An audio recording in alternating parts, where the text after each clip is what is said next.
If you've been there, then you already know. Channel it live. Now the real talks flow.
Devil's advocate.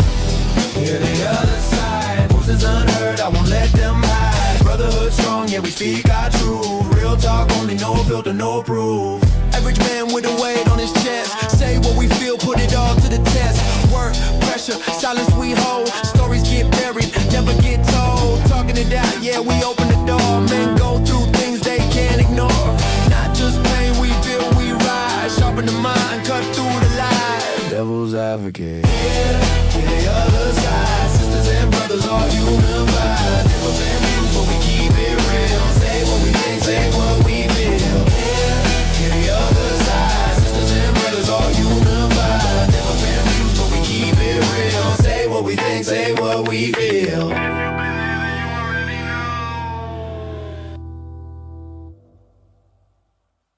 If you've been there, then you already know. Channel it live. Now the real talks flow.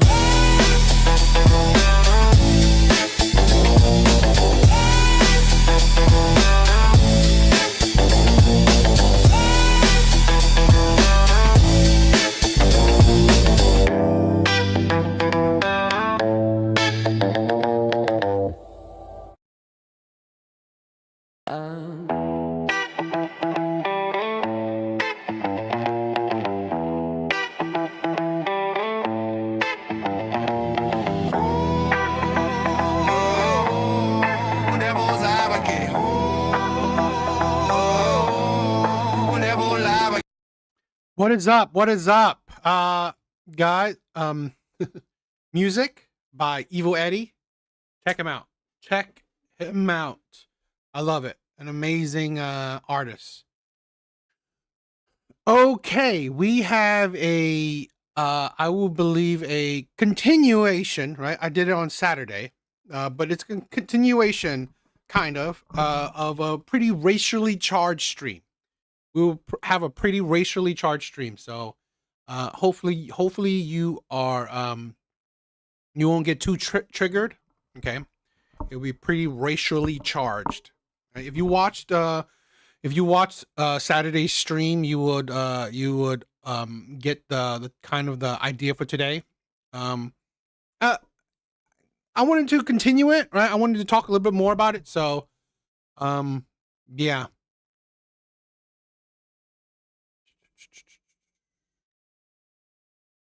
So we'll be talking about that today.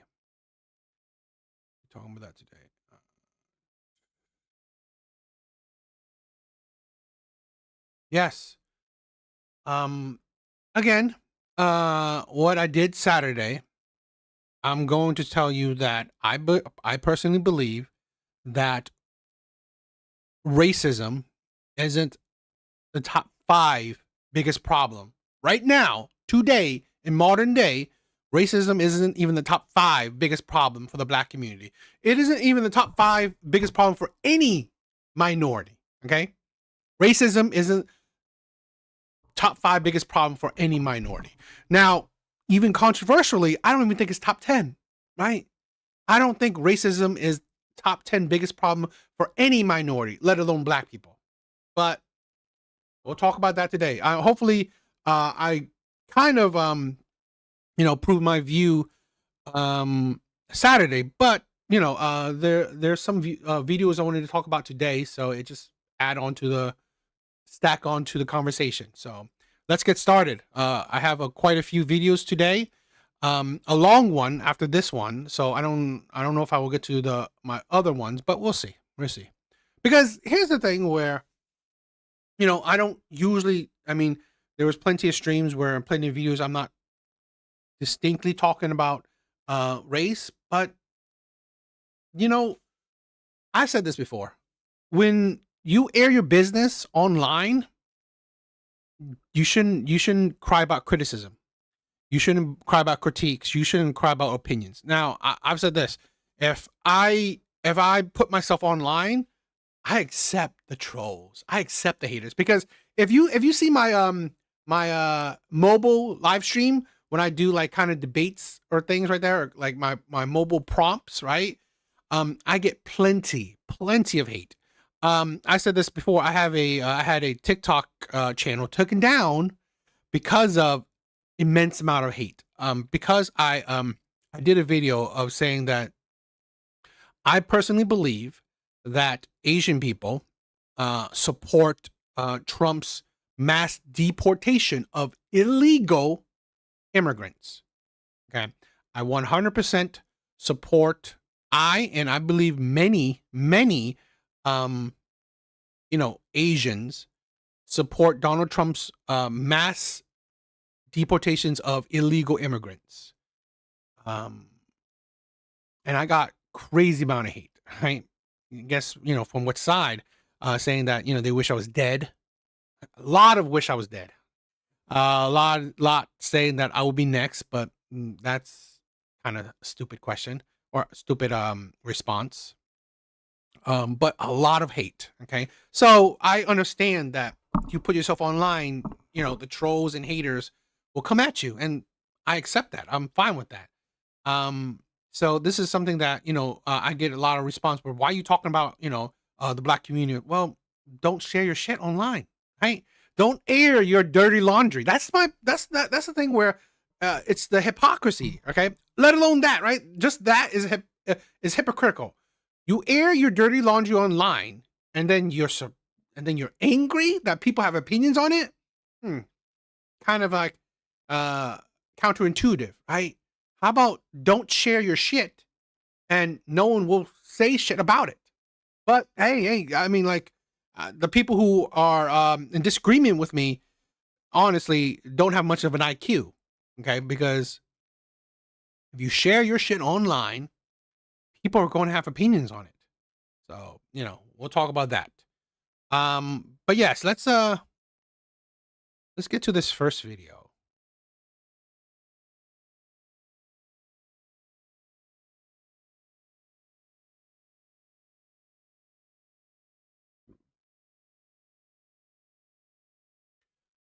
Like I said before, right? I believe one of the biggest, probably top 5, right? In the top 5 is criminality. As much as people hate on it, and again, when I say certain these problems, it's not like it's every single. I really want people to understand when I talk online, it's generalized. It's generalized, okay? Or it's like a certain pocket, but in my opinion, right? The criminal mindset, yes, it's not everyone, because I have plenty of amazing black friends who never even interact with police officers. But here's the thing: the bad apples always spoil the bunch. And in my also opinion is that the ones that, and I had this one of my viewers, right, Antics, said that one thing that the black community is suffering from is bad PR, right? Bad marketing. Okay. It's the criminality. It's like having the criminal mindset, lawlessness, violence, whatever. Violence, I won't put it aside. But a criminal mindset is part of the bad PR. And here's the thing, right? I don't disagree that the white man or whatever mainstream media may portray that. I agree, right? I've seen plenty of it. But here's the thing where it's also being continuously perpetuated by the black community, okay?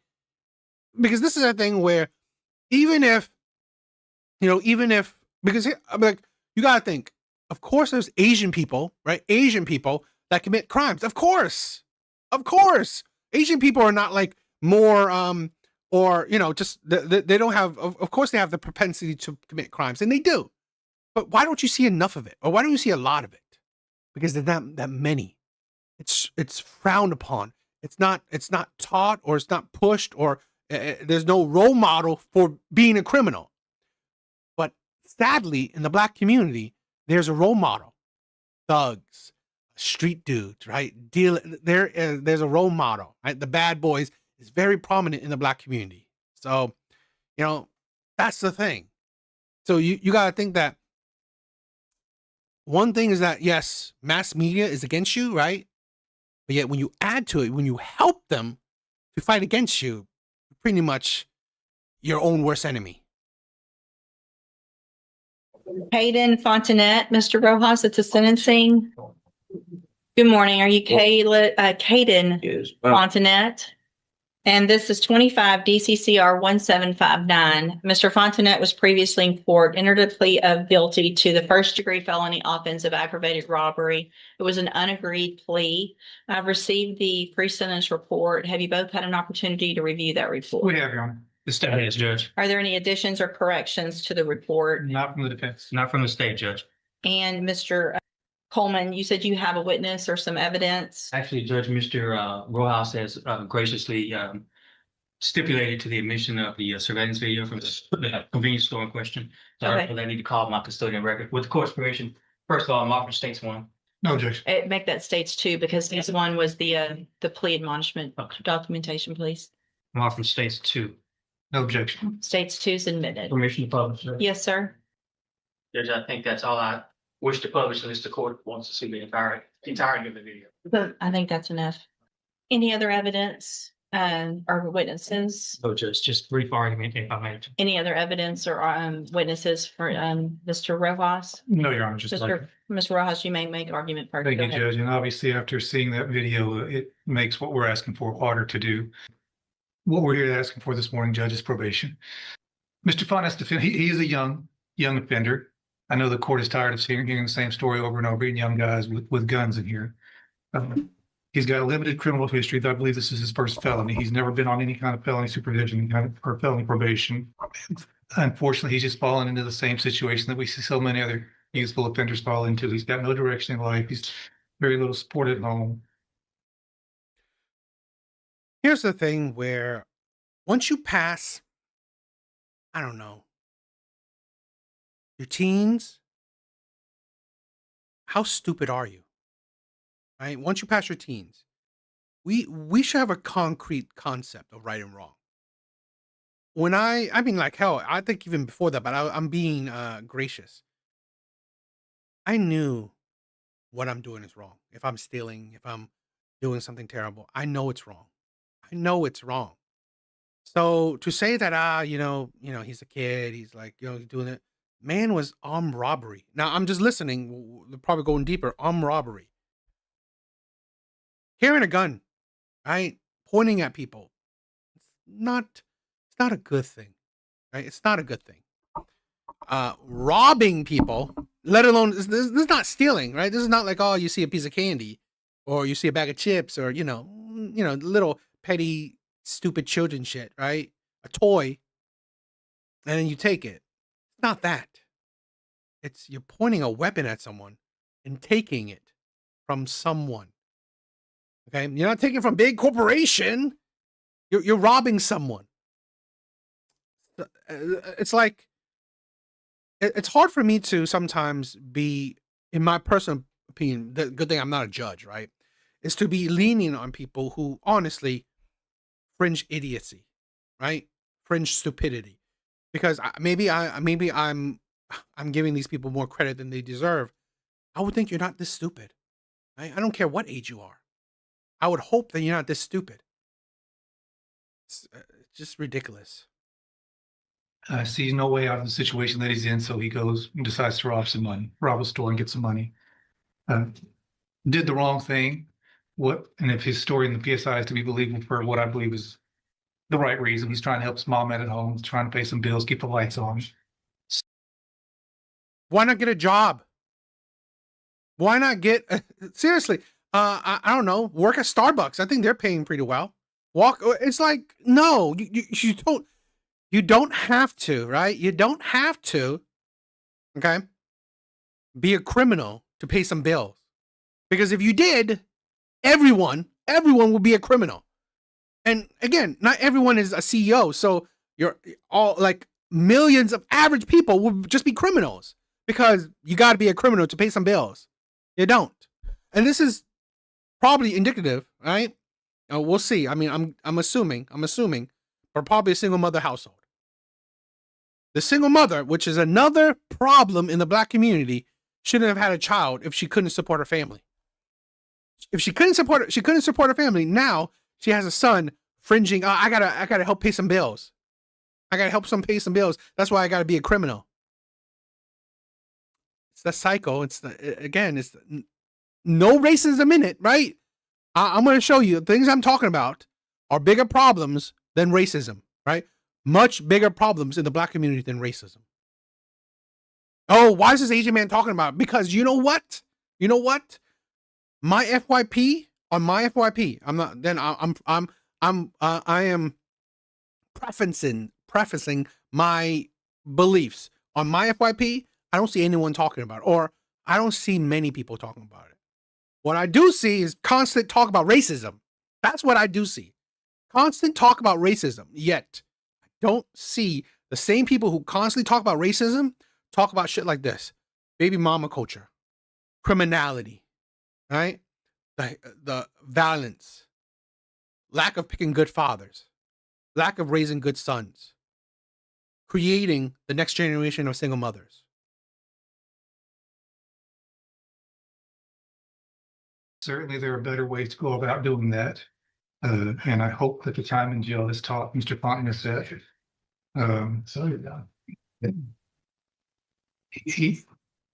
We've got options here, Judge. We can send him to prison or we can put him on probation. Certainly, he's on the road if this conduct continues, he's on the road with prison. I don't know that the day is the best time to make that exit for him. He's got a long life to live. We can send him to prison. He can be there for a few years and come back out. I don't know that he's going to get the help that he really needs in prison. There are programs available on probation that if he's serious about turning his life around, like he says in the PSI, those programs can help him. And if he does take advantage of those, it in turn would make the community a little bit safer.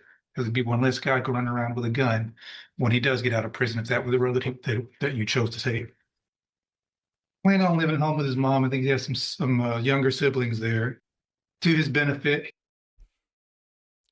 Living with his mom, bunch of younger siblings. Useless ass mother. You can't even take care of your son. You can't even properly teach your son. You can't even properly find a man, right, to be the father of your son who would have taught this delinquent better. Yeah. Bigger problems. And I don't know. Maybe it's just me, right? Maybe you can't see it well, but like I don't know. Again, I'm reading into it. Maybe I'm reading into it like how his demeanor, how he is just like not that serious. Maybe I'm just reading into it.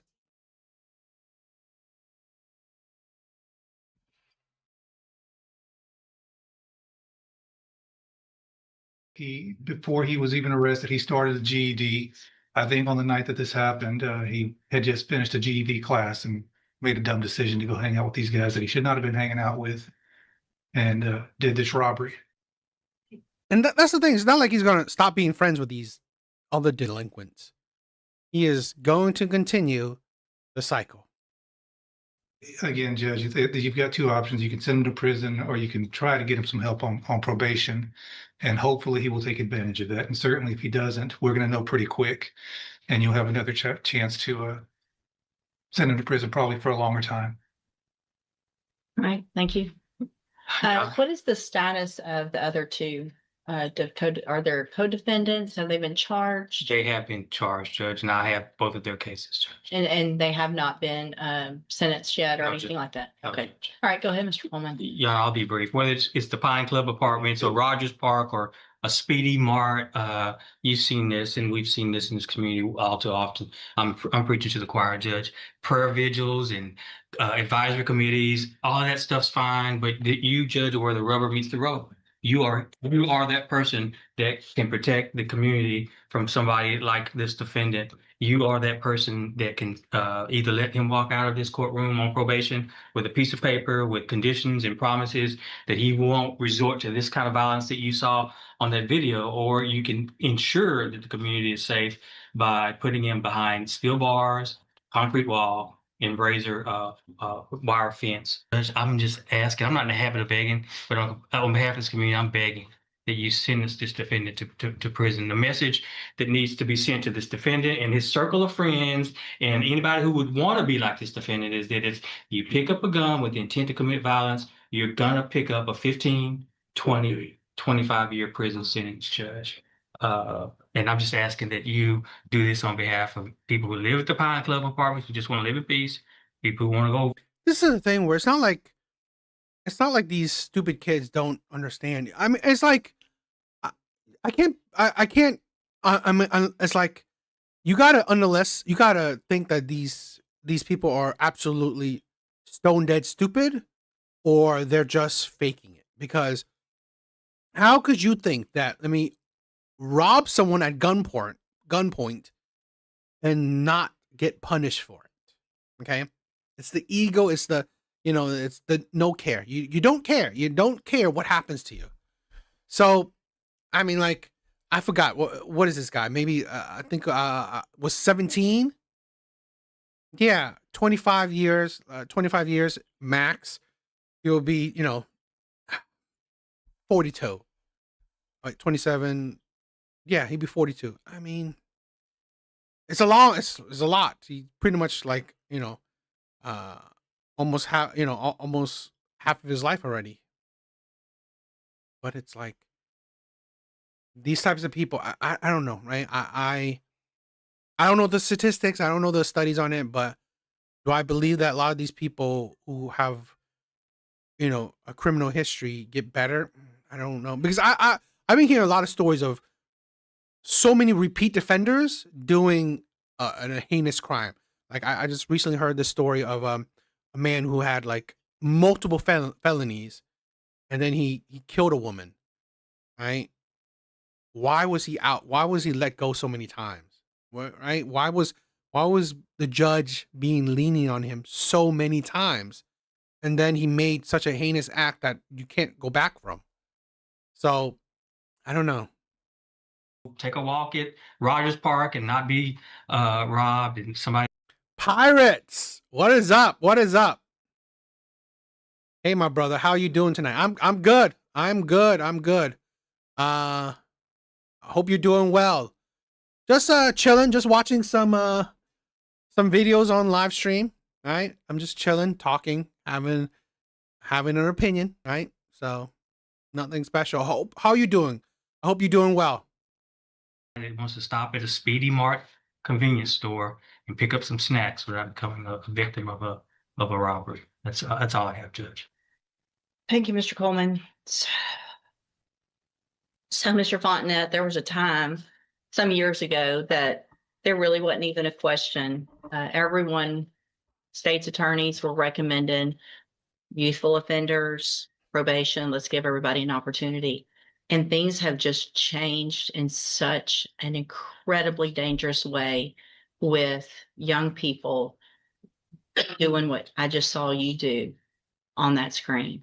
I cannot imagine the fear that person had that was working in that store, that he now has, just trying to go to work, make a living, and go home.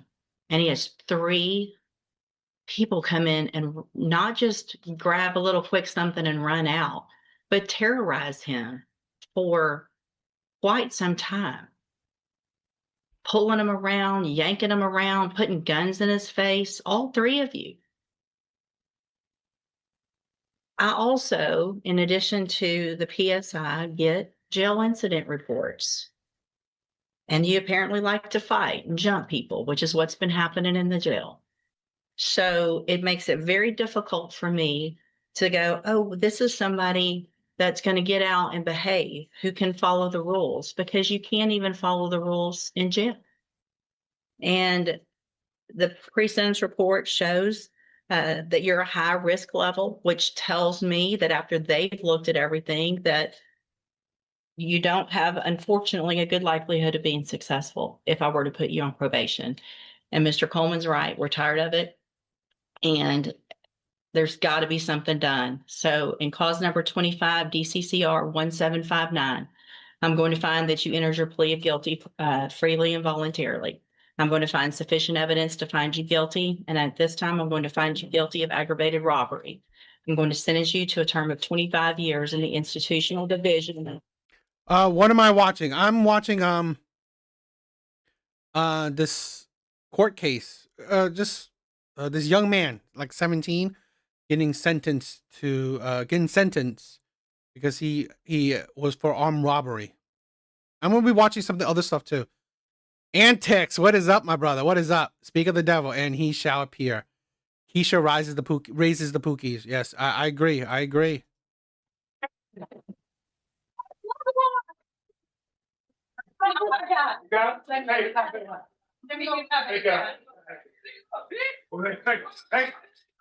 That's the mother. Mother calling the judge a bitch.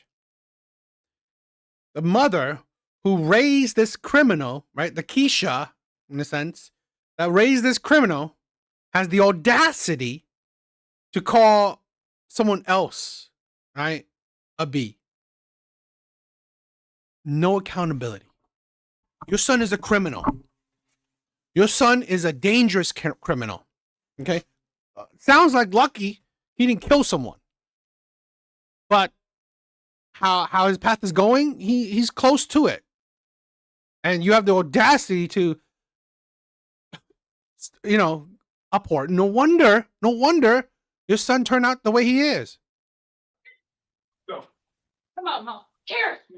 I'm going to sentence you to a term of 25 years in the institutional division of the Texas Department of Corrections. You will receive credit on that sentence for any time that you've been in custody that the law gives you the right to receive.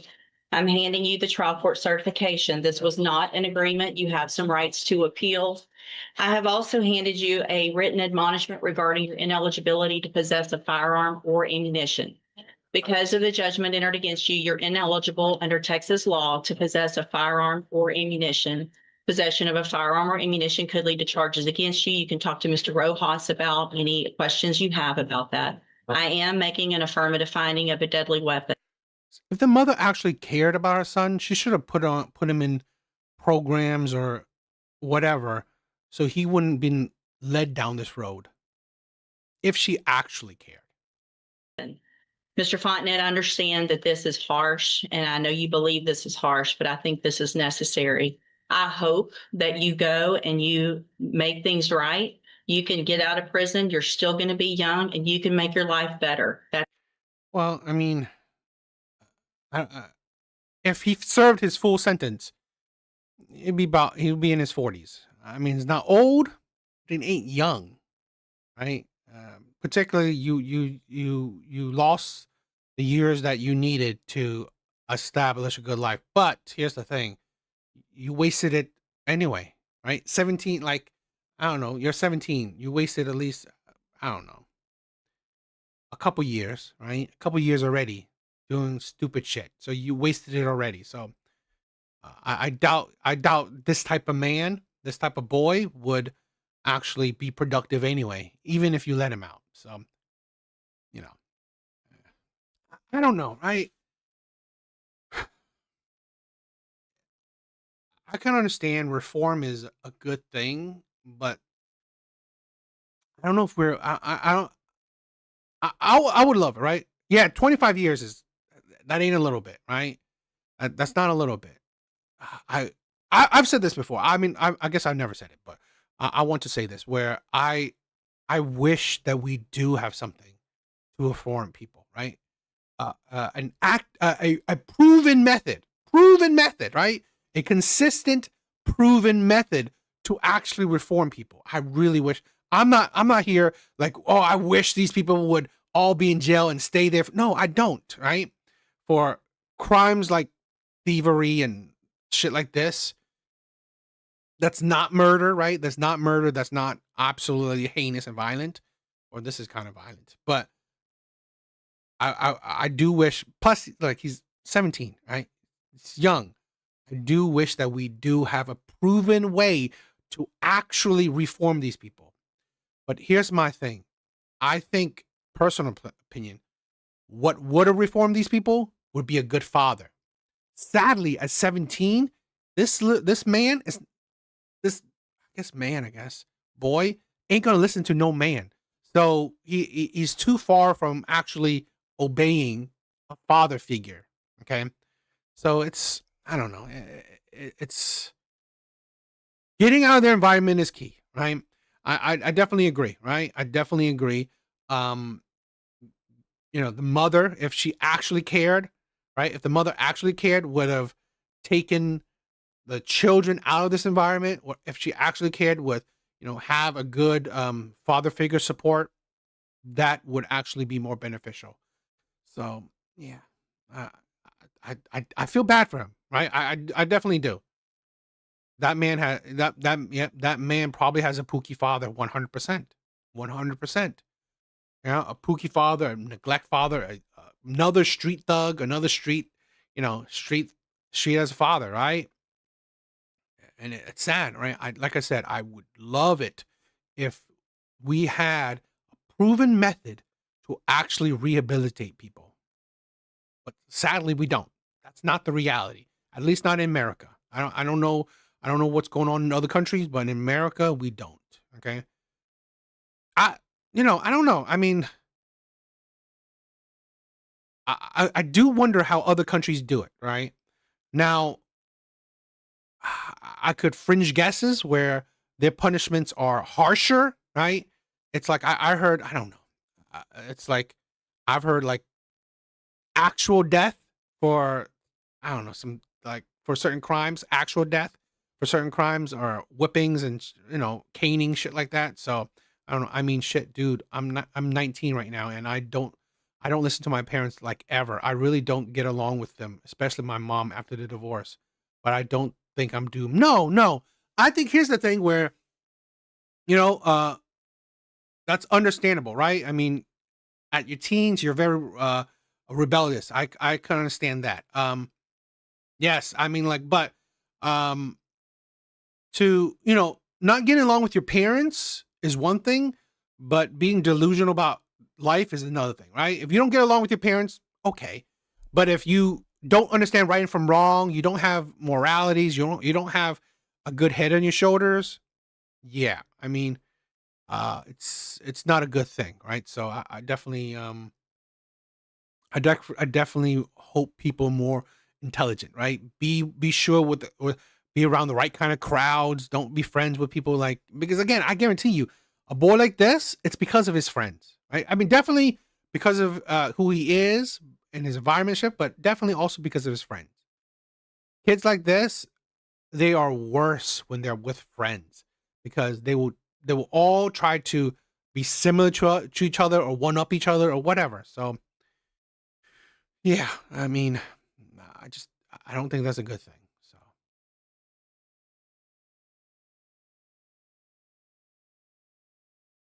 all right.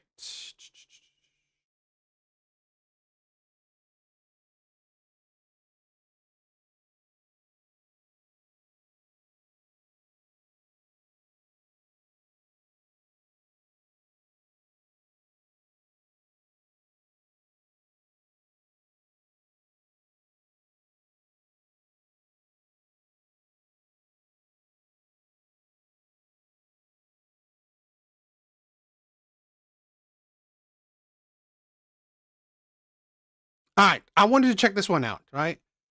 I wanted to check this one out.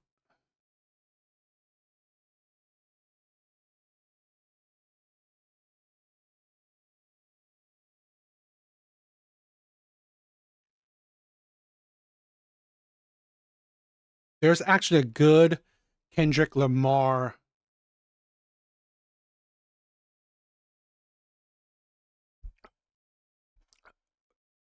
song about the topic called The Art of Peer Pressure. I highly recommend listening to it. I'll check it out, right? Is that his new album? I listened to his first album, right? So the guy's a good, he's good, right? He's definitely a great artist. I'll check that out. Right. But yeah, this is a thing where I want better, right? I want better, particularly for the minority community. I really do. Um, I really do. And to be honest, I just think that going on the road that the minority community, the black community is going on, I don't think it's been helpful, right? I don't think it's been a good thing. Laughing Man, what is up, my brother? What is up? How you doing, my brother?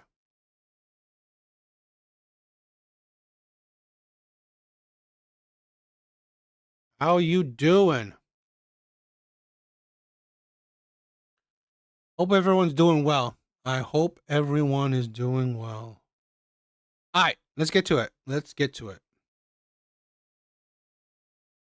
All right, I want to check this out. This is an interesting one where it's black conservative women versus black liberal women. I think it might be interesting. Might be interesting.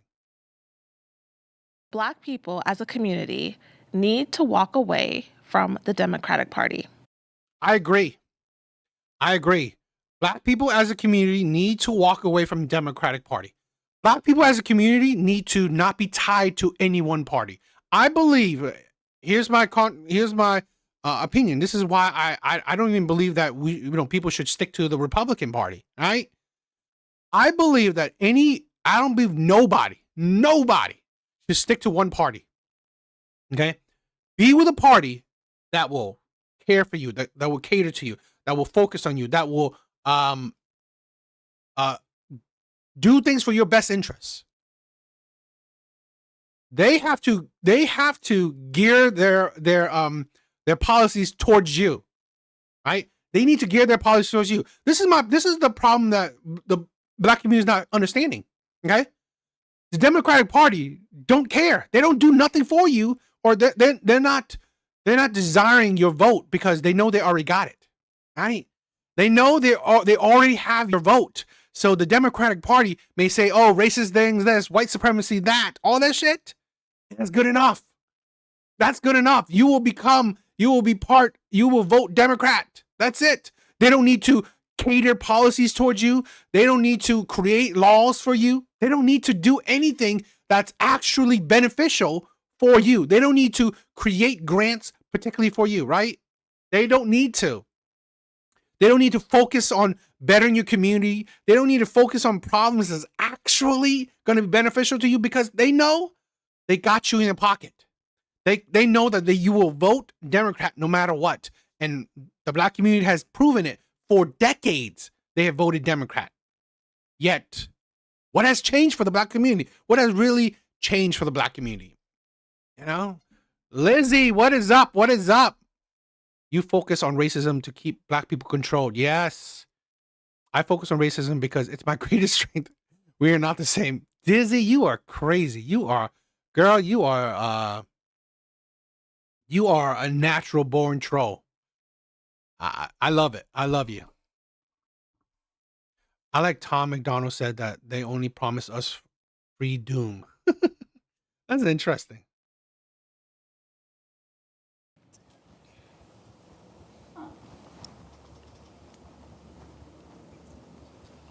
All right. So, like I said, I identify as liberal, not necessarily a Democrat. I personally believe that. It's kind of weird, right? I mean, it could be true, right? You could be a liberal and not a Democrat because you probably don't even vote at all. But in that mindset, right, it's kind of counterproductive, okay?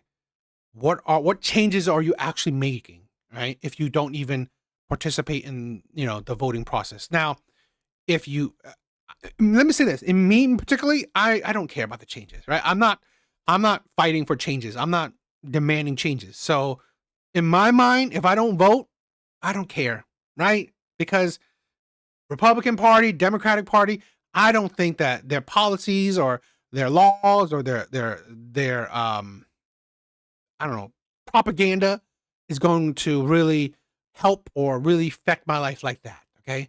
So me personally, I'm not clamoring for changes or whatever. I'm not. So that's why I don't necessarily, me personally, that's why I don't necessarily call myself a Republican or any of that shit, because I just don't, I just don't view that as beneficial. But to be a liberal, right? To be a liberal, and if you don't vote for any particular side, it's kind of weird, because then what are you actually affecting? Because if you're a liberal, you're screaming for changes, right? Well, that's kind of, you're not voting Republican. Both parties, they thrive by us like kind of puppeteering like back and forth division and kind of tearing people down. And it's more of like the people in. I agree. My thing is, this has always been my viewpoint, right? I believe both sides are evil. Just gotta pick the lesser of two evils, right? Both Democrats or Republican, both sides aren't great. Just pick the lesser of two evils. So I definitely agree, Laughing Man. Power don't want us to listen to each other. So that goes for Republicans and Democrats. So I think that both parties need to listen to their people more. So I do think that instead of having a hive mind and saying like, kind of like being in these like, it almost kind of feels like the Bloods and the Crips. Like it's very intense, right? Like instead of that, I think that we should vote issue by issue, and like maybe that doesn't mean that we're in the Democratic Party. Maybe that means that we form an independent party. Maybe it's, I just don't think that any person should say, I'm part of this. You know what I think is the worst part? I mean, like, you think I might not be critical of America, but I am. Doesn't mean that I don't love America. I love America, but you can still be critical of it. One thing I'm critical of is that there's never been a viable, third party, right? There's always been independence, right? There's always been independence, but it's sad to see that no independent has ever been all that popular. And this is the thing where I honestly believe why in the beginning, right? Why in the beginning I was a Democrat, because, Bernie Sanders, because the Democrat side constantly talk about take money out of politics. And I love that. We should, right? You shouldn't be having millions upon millions upon millions of dollars backing you, right? You shouldn't, in my opinion. And that's probably why the independents always lose, because they don't have the money to, help them succeed. And I think that's a detriment for America, because always picking a Democrat or Republican, they're too restricted, right? These two parties are too restricted. That's why I always consider myself center, because if you're center, you're more fluid with the idea.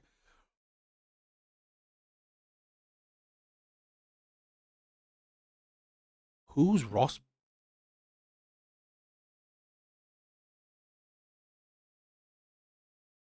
Oh yeah, he was.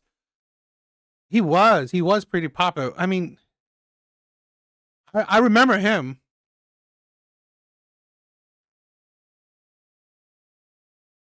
Was he? What was he? What was he? He wasn't part of either party? That was interesting.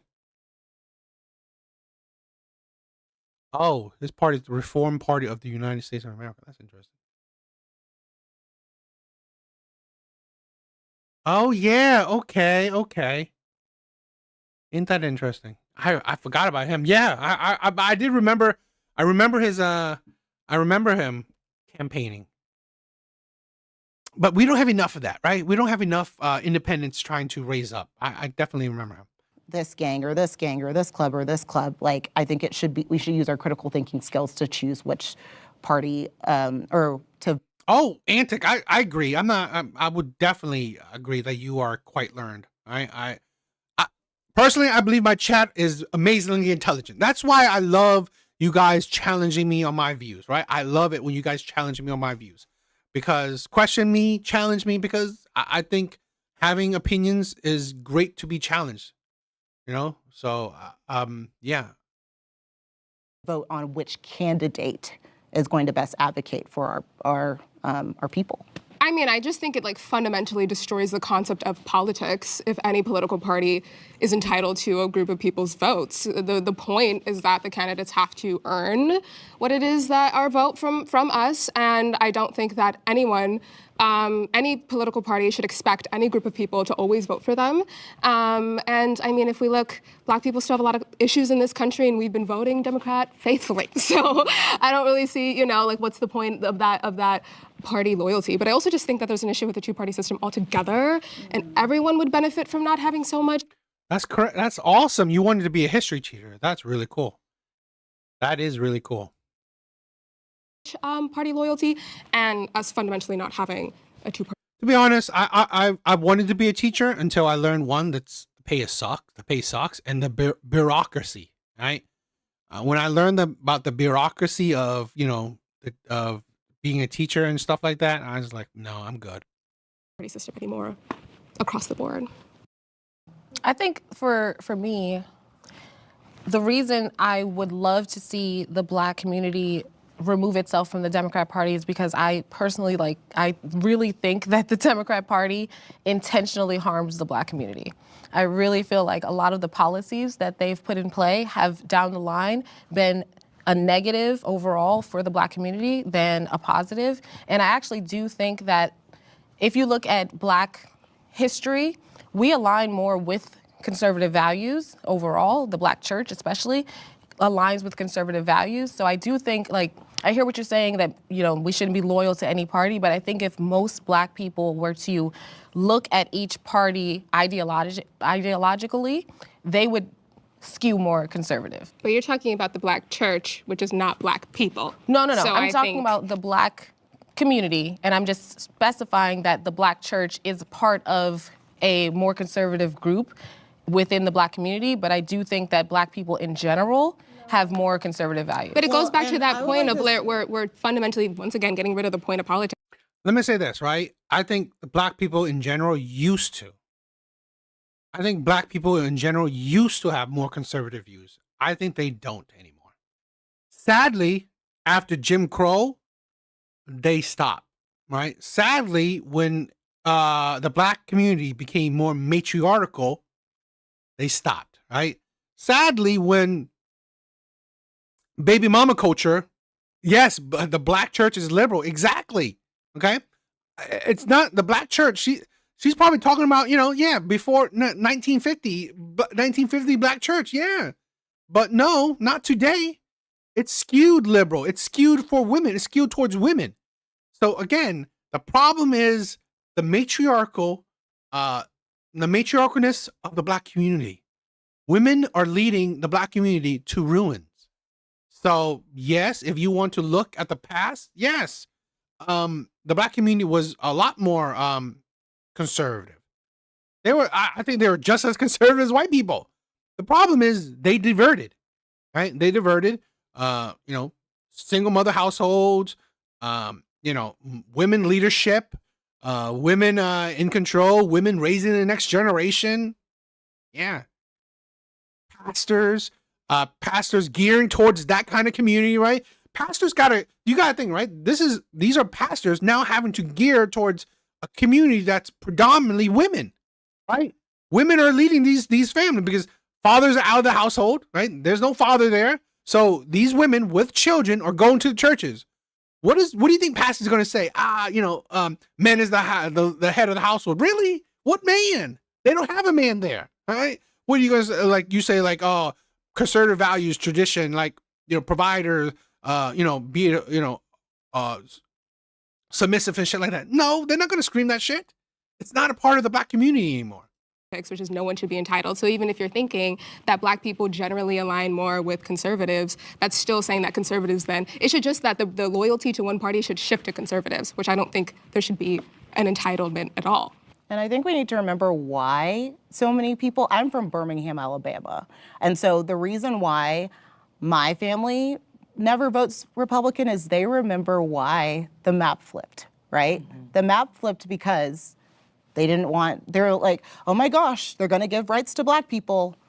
And so then all But of that was those, the Democrat Party. I know, That was like, the Democrat Party. like if you think about, like I went to the University of Alabama. Me too, Roll Tide. Roll Tide, right? But they weren't letting Black people into the then like The Southern Democrats. The Southern Yeah, they were. Democrats It's the at the Southern time, Democrats, which are now Republican. who are Party. now Republicans. They were not letting, like they supported letting African Americans, Black people, go into the University of Alabama, right? So my grandma remembers when all of that was happening. My dad went to the University of Alabama right afterwards, and he said that he felt like a germ. He feels all of that racism. I felt like it there then. Yeah, and so that's why so many people, like Black people, don't, especially in the South, don't vote Republican, even though my family, like even I probably am more moderate, but at the end of the day, my family, they're conservative. I'm Catholic, right? Like, but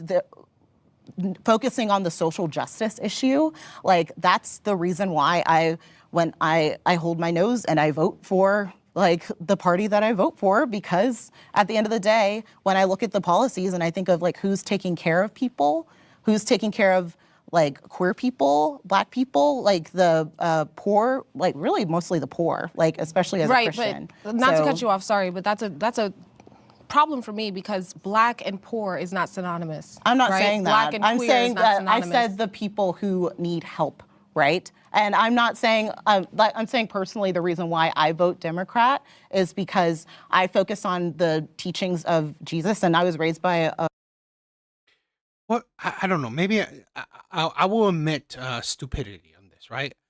What are Democrats' policies that have helped the queer community and the poor community? What policies? I mean, like I said, I part of fringe idiocy. I wish this is the thing. I wish they would say, right? Like I was just like the Democratic Party focus. Okay, tell me what. What did they do? I personally don't know, and I would love to be educated, right? I would love to be educated. This is a problem with like maybe when I talk with Alan or Zyrax, right? They don't bother to actually educate, right? They assume that, you know what, you're not going to change your mind, so don't bother. That's foolishness, right? If I have a certain opinion, I will give you examples, right? I will give you examples of my opinion. Why do I have the opinion I have? These are the examples of why. You say that the Democratic Party is a party for, you know, women, for queers, for the poor, but are they? Right? I mean, like some of the you know, have the highest you know, homeless population, like California. It's a Democratic led country, Democratic led state. Have their policies for the poor actually helped? I mean, I don't. It doesn't seem like it. And for queers, like what? I mean, like the only thing is like they. I mean, like did they pass? Were they the ones? Which part? Which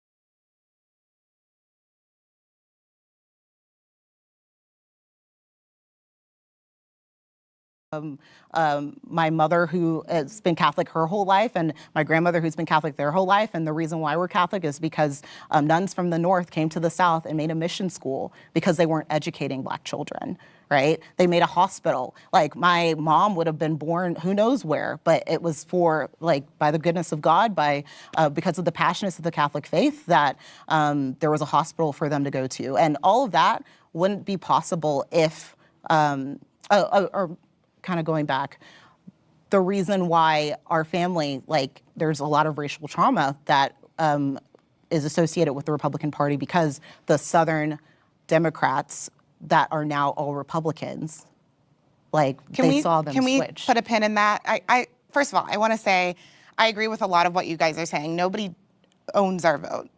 That's very slave-like mentality to think that we have to, we must vote a certain way because we are a certain kind of people. I think it's fascinating that you say that the Southern Democrats are all Republican, because most of the Southern Democrats, all of them who voted against the Civil Rights Act, how many of them actually flipped to Democrat? We referenced Strom Thurmond.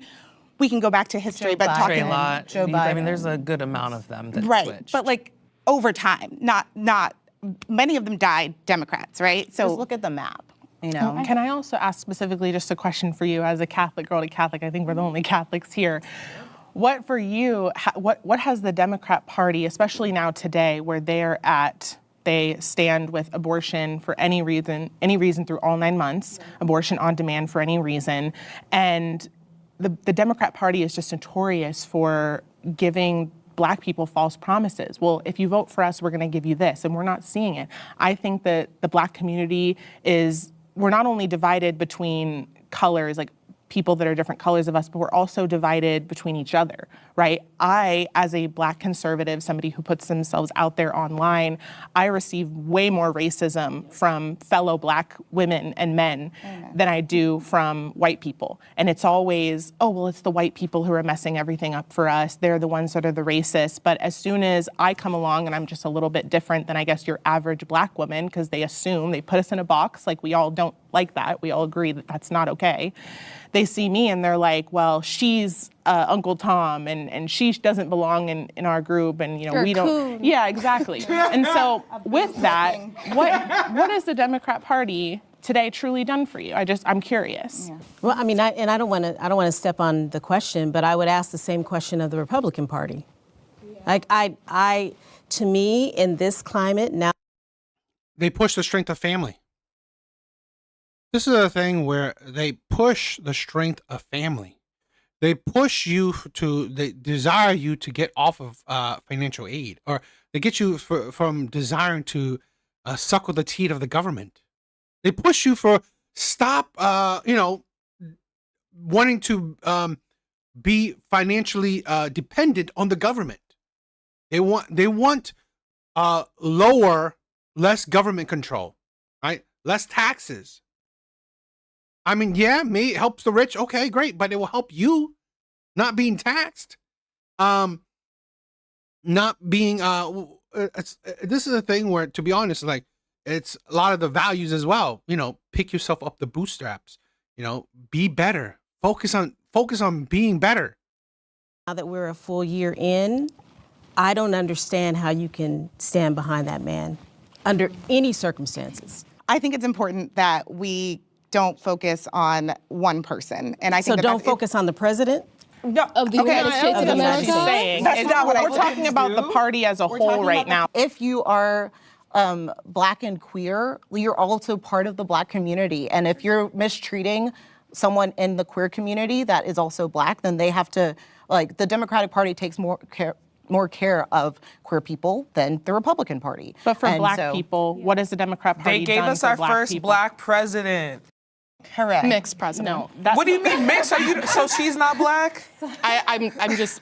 What do you mean? Being What are you talking definitionally about? true. So the Democrat Party. True. So because Obama decided to run, and he actually was way different type of Democrat, I would say, than what we have today. Well, I would say that the Conservative Party is rooted in more like morality, goodness for Black people. It tells you to work hard. It tells you that you're not a victim. It tells you that you can do things.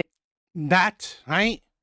It's the rather mindset. than telling you that you're a perpetual victim and that you need some system to control your life and to make a difference in your life. And it's just not true. If you just look at the Black community, the Democratic Party has ruined the Black community. It has literally neutralized the Black community to the point where your vote is not even going to matter as much because of all the mass migration that these illegal immigrants that benefit off of things that should be going to the Black community. They should be helping actual Americans rather than helping people that are not citizens of this country, people who broke the law to come into this country, and you guys support it. Yeah, well, I mean, I'm also kind of taking a backseat, I guess, in this part, just because I fundamentally just don't like the two-party system, and it developed at a time when Black people were like a labor force as slaves. So I just don't think that something that evolved then can at all be. We can bring it back to the question of. Well, no, I'll get to your point, but I don't think that this can be like fundamentally useful because we're talking about something that's evil. So I just don't I don't know. We're like fighting to make. Something that's evil. Yo, Laughing Man, thank you for the love. Thank you for the love. It's like something that's evil. It's like, seriously, something that's evil has gotten you to the place that you're now where you can vocal your disdain or criticism of said government. This is the problem I have with liberals and Democratic Party. Okay? You don't understand evil. You don't. You don't truly understand evil. You really don't.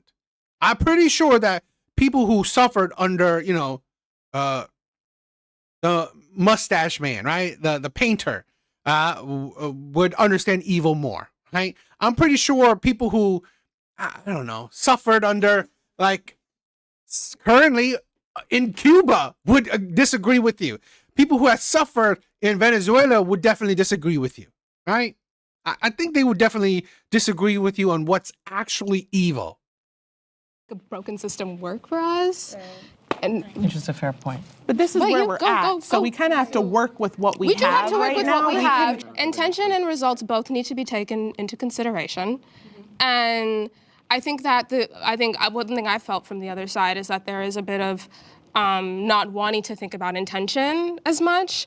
And I do think that intention is where policy is going to come out of. So I do think it's important that we have that, like, an emphasis on that conversation, which is what makes your side not make as much sense to me, because the intentions don't feel pure. So if that's... How's the intention here on the left with Democrats? How? Right? How? I have literal videos, right? Literal videos of, honestly, the left have no problems calling Black men the N-word, right? If they're against them, right, doing ice work or what shit like that, they would have no problem calling Black men the N-word, right? Being racist towards Black people. They have no problem with that if you're not on their side. They have no problem with being violent towards women if you're not on their side. So what's the good intention? Oh, you follow our side, then it's good. What? So you're not for you if women are against you, you're not for women. If minorities are against you, you're not for minorities. Makes sense. We can, okay, whatever. We can talk about the specifics of policies and how that's planned out, but what's going to be coming down the line if the intentions are not in a good place? How do you know that the Democrats have good intention and they're not just trying to win your vote? I don't think anybody has a good intention. So I'm an independent conservative. We do exist. I don't think of conservatism as a party. Conservatism is a set of values that influence your decisions moving forward. I voted for Democrats. I voted for Republicans. I don't have a specific side. And some people here may know that I do not have a problem calling out either on any ill intentions or ill results that happen as a result of what may have been good intentions. What I see consistently happen on the Democratic side is things are proposed with good intentions or what may be perceived to be good intentions. But what actually results in the long run from those decisions, i.e. welfare, supplemental programs, things like that, is that it ends up negatively impacting the Black community in a very significant way. And so the level of dependency that comes from these programs, and then it ends up influencing your vote. What are you measuring that on? I'm sorry, I just want to know, when you say dependency, what are you measuring that on, and how do you know? Amount that, so would you say that what you get your food from and what helps you support your family would influence your vote? Would you not vote for the people that give you those things? Yeah, the people people are going to vote for their personal interests. So and I wouldn't see that as being the Republican Party. So what I'm saying is that I'm not either side. So when it comes to the Democrat Party, what I see is that those things are what are used when it comes to how they want to gain your vote and your influence. Instead of paying attention to everything that goes on outside of it, they know that if they advertise toward those things, they can pander to your weaknesses in life. So offering a form of help. So I don't. I don't consider a form of help to be a bribe. I think that creating a system that revolves around your reliance and your dependence and doesn't give you an avenue out of it is a form of keeping you imprisoned to a system that makes it so that your vote is always guaranteed. The people that need those government systems to feed themselves and their children, what are they supposed to do? So I don't have a problem with government systems existing. I do think that they're Not have the children. Work. Be reliant on yourself. Establish better routines. Establish a better life. Then maybe have kids. Right? I mean, like, let's be honest. A system where, you know, if you don't have a man in the house, you'll get money for every child you have. Would you not think that, you know what? How about I don't need that man, and I'm going to have multiple children, and still not have a man in the household? Ain't that something? Ain't that, you know, I kind of want to take advantage of the system. Now I'm stuck to the system, right? Now I'm tied to the system because it's incentivized me to be a part of the system, that I can't escape, because you know what? Now I'm relying on it, right? Because you know what? I now that I have children, I can barely afford them, but the government is helping me, right? The government is helping me. So you know what? Great. There needs to be an audit of those systems in order to filter out fraud. And I also do think that we need to make it so it is an avenue toward working. I feel safe around the police. I kind of feel like that went nowhere. Why don't we have? I really felt like that went nowhere. Didn't really give good examples, or because I would ask them, give me some examples of what policies you're talking about. I mean, educate me. What policies you're talking about? Like, what policies you're talking about that has helped the queer community or the homeless? I really don't know. I mean, like, besides, I guess the marriage rights, but it's like, is that really? I mean, I don't know. I guess, but okay, great. What now? What? And like I said, I think the welfare system has been a detriment to the Black community because they are tied to it. They are seems like the community as a whole is forever linked to the welfare system. Okay. Even though I think predominantly white people are more on it because they're more population, but the small amount of Black people and the small amount of Black population, they are extremely tied to it. Yeah, so I'm a journalist. I go out all the time on the streets of New York, DC. I've been here in California many times to film, and consistently the police do not help me when I am being attacked, when people come up to me and start shoving me, pushing me. Just on September 1st, there was a Labor Day anti-Trump march event, and I had my mic stolen from me and my hands very aggressively and really hurt. They were grabbed by this young man, and it caused my mic to fly out of my hand, and I lost my mic, and I also ended up with a big scratch. The cop saw everything. He saw what the guy did, and the mic went rolling somewhere, and the cop looked at me and said, well, there's nothing that I can do. And I'm like, but you just saw this happen to me. And I don't think that there is an overall issue where like the police focus on one race more than another for racial reasons or racist reasons. I think there are just good cops and there are bad cops, but overall my experience with cops have not been super positive. I mean, when I've been pulled over a couple times for a taillight out or I was going too fast, I did what he said. I pulled out my license and everything was fine. It wasn't like, he held a gun to me just because I'm Black. But overall, I've had very negative experiences with the police. So that's why I put down.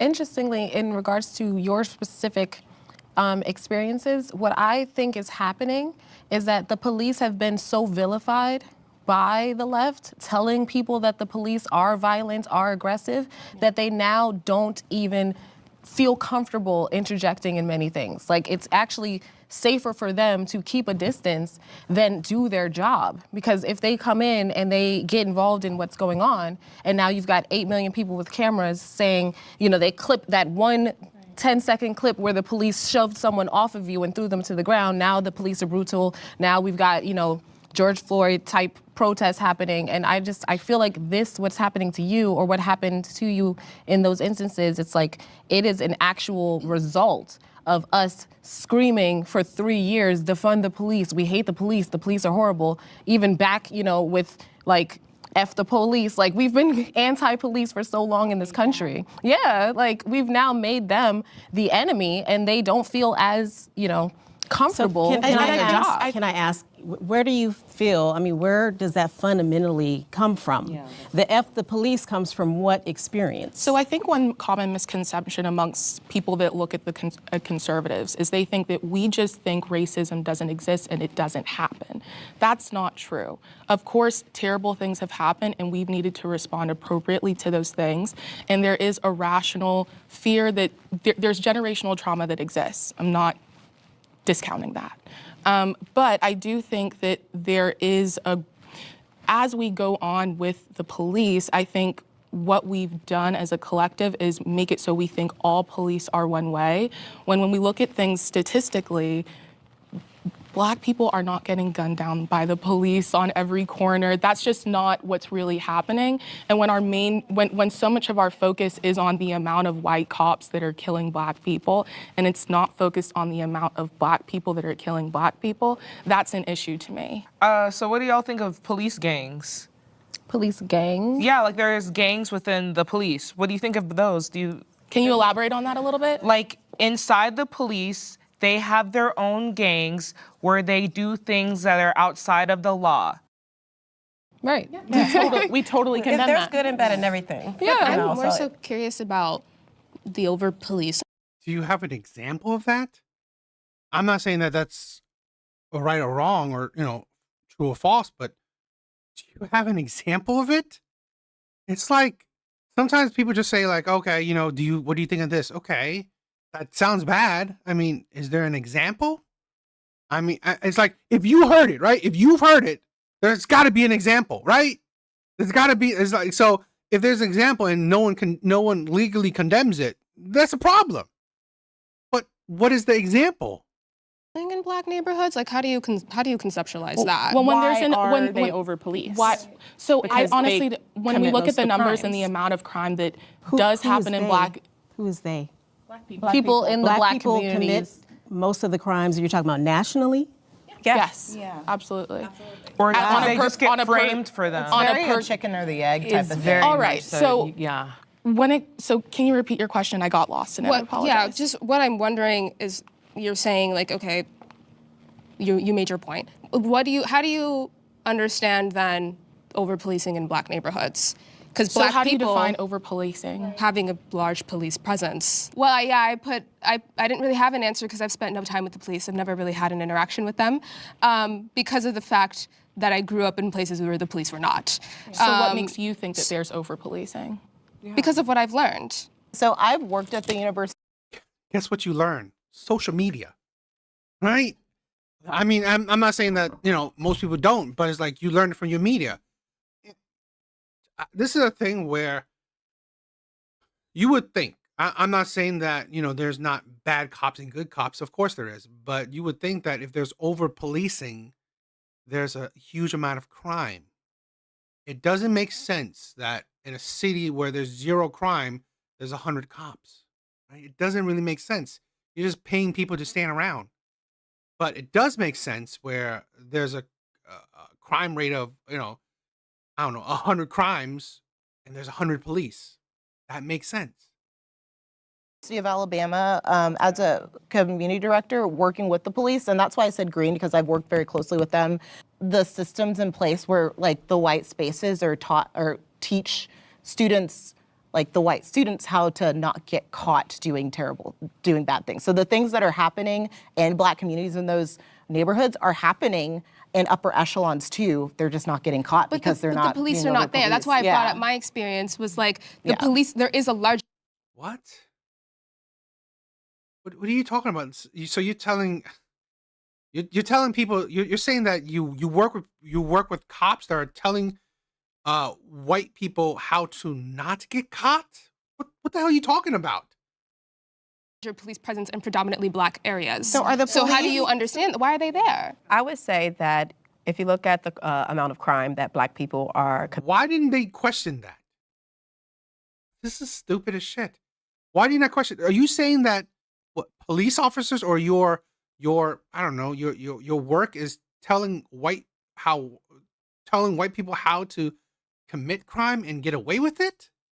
in this country. Like if you go into the Black neighborhood, you are getting fed through bulletproof glass. So it shows you that there's a problem within the neighborhood because the people that are serving you are scared of you. The people that live within the neighborhood are scared of you.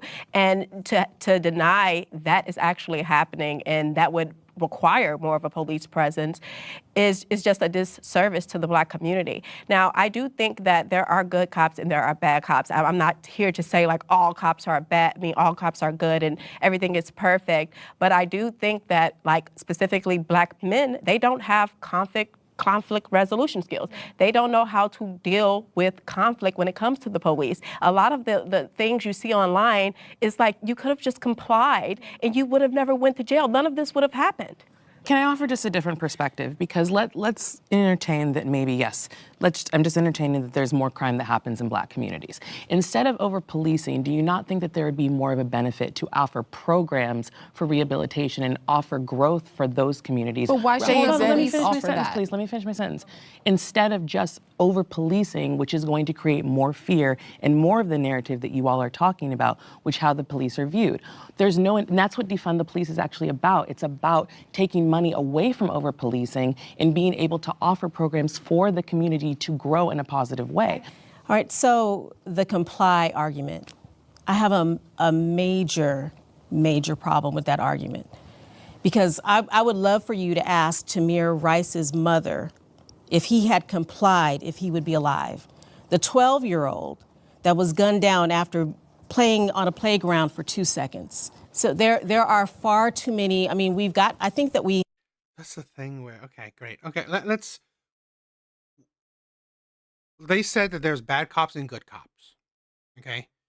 They also say that you mean that it's like you want to include a situation that honestly, and again, I'm not saying that I even know that situation that well. I mean, I heard the name, I know, glanced through the situation, but it's like you want to use that as an example to comply. It's like honestly, I think it's disingenuous because they don't discount that there are crooked cops, there are terrible cops. Of course there is, right? Of course, but to think that if you don't comply to good cops, that's why, right? Because of bad cops, it's kind of ridiculous. We have gotten to the point where these names have become a hashtag and we don't understand. And yet, okay, so the names that, and I've had plenty of people coming up to me like saying that, they're going to like, school events, football games, all this stuff, and there's shootings. You don't care about that. You're not talking about that, right? So it's like, oh, so are the death of kids important to you or they're not important to you? Or only the death of kids are important when it's by a white person or by a cop. That's the only time it's important to you? Like, okay, so if it was just, if it happens to not happen very often, to say that child's life wasn't worth at least a deep dive into this conversation is infuriating to me. To say that it's just, he was a 12-year-old. So I absolutely, now raising a 14-year-old child who is on the spectrum in my predominantly white beach community, and we can't walk the boardwalk without being suspected for something. I absolutely do not.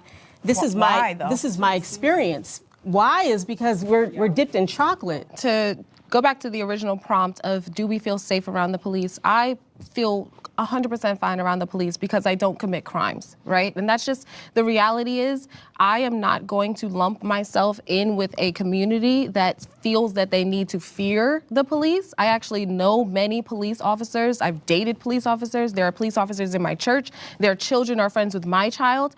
They are people. Just like you, just like me, they are people. And you spoke to the police gangs, but I would ask you about the fraternities, right? We can't say that all fraternities in colleges are terrible because some fraternity boys commit horrible crimes and rapes and things of that nature. We have to accept that there are individuals Organized crime that do and the wrong hazing thing. is different. Well, there's organized crime in the Black community. There's way more organized crime within the Black community than there is within the police department. That's not true at all. You That's need to absolutely read, true. honey. So Reparations are just and necessary. Why did you cut that? I don't believe. Why do you cut certain things? It seems like the editing is weird. Is it because you don't want them to be arguing with each other? I mean, like, isn't that the point? It's literally versus each other. Very. Okay, good. That conversation literally didn't seem like it got solved. just and necessary. Okay, I actually am glad you repeated that because I thought you said they were just unnecessary.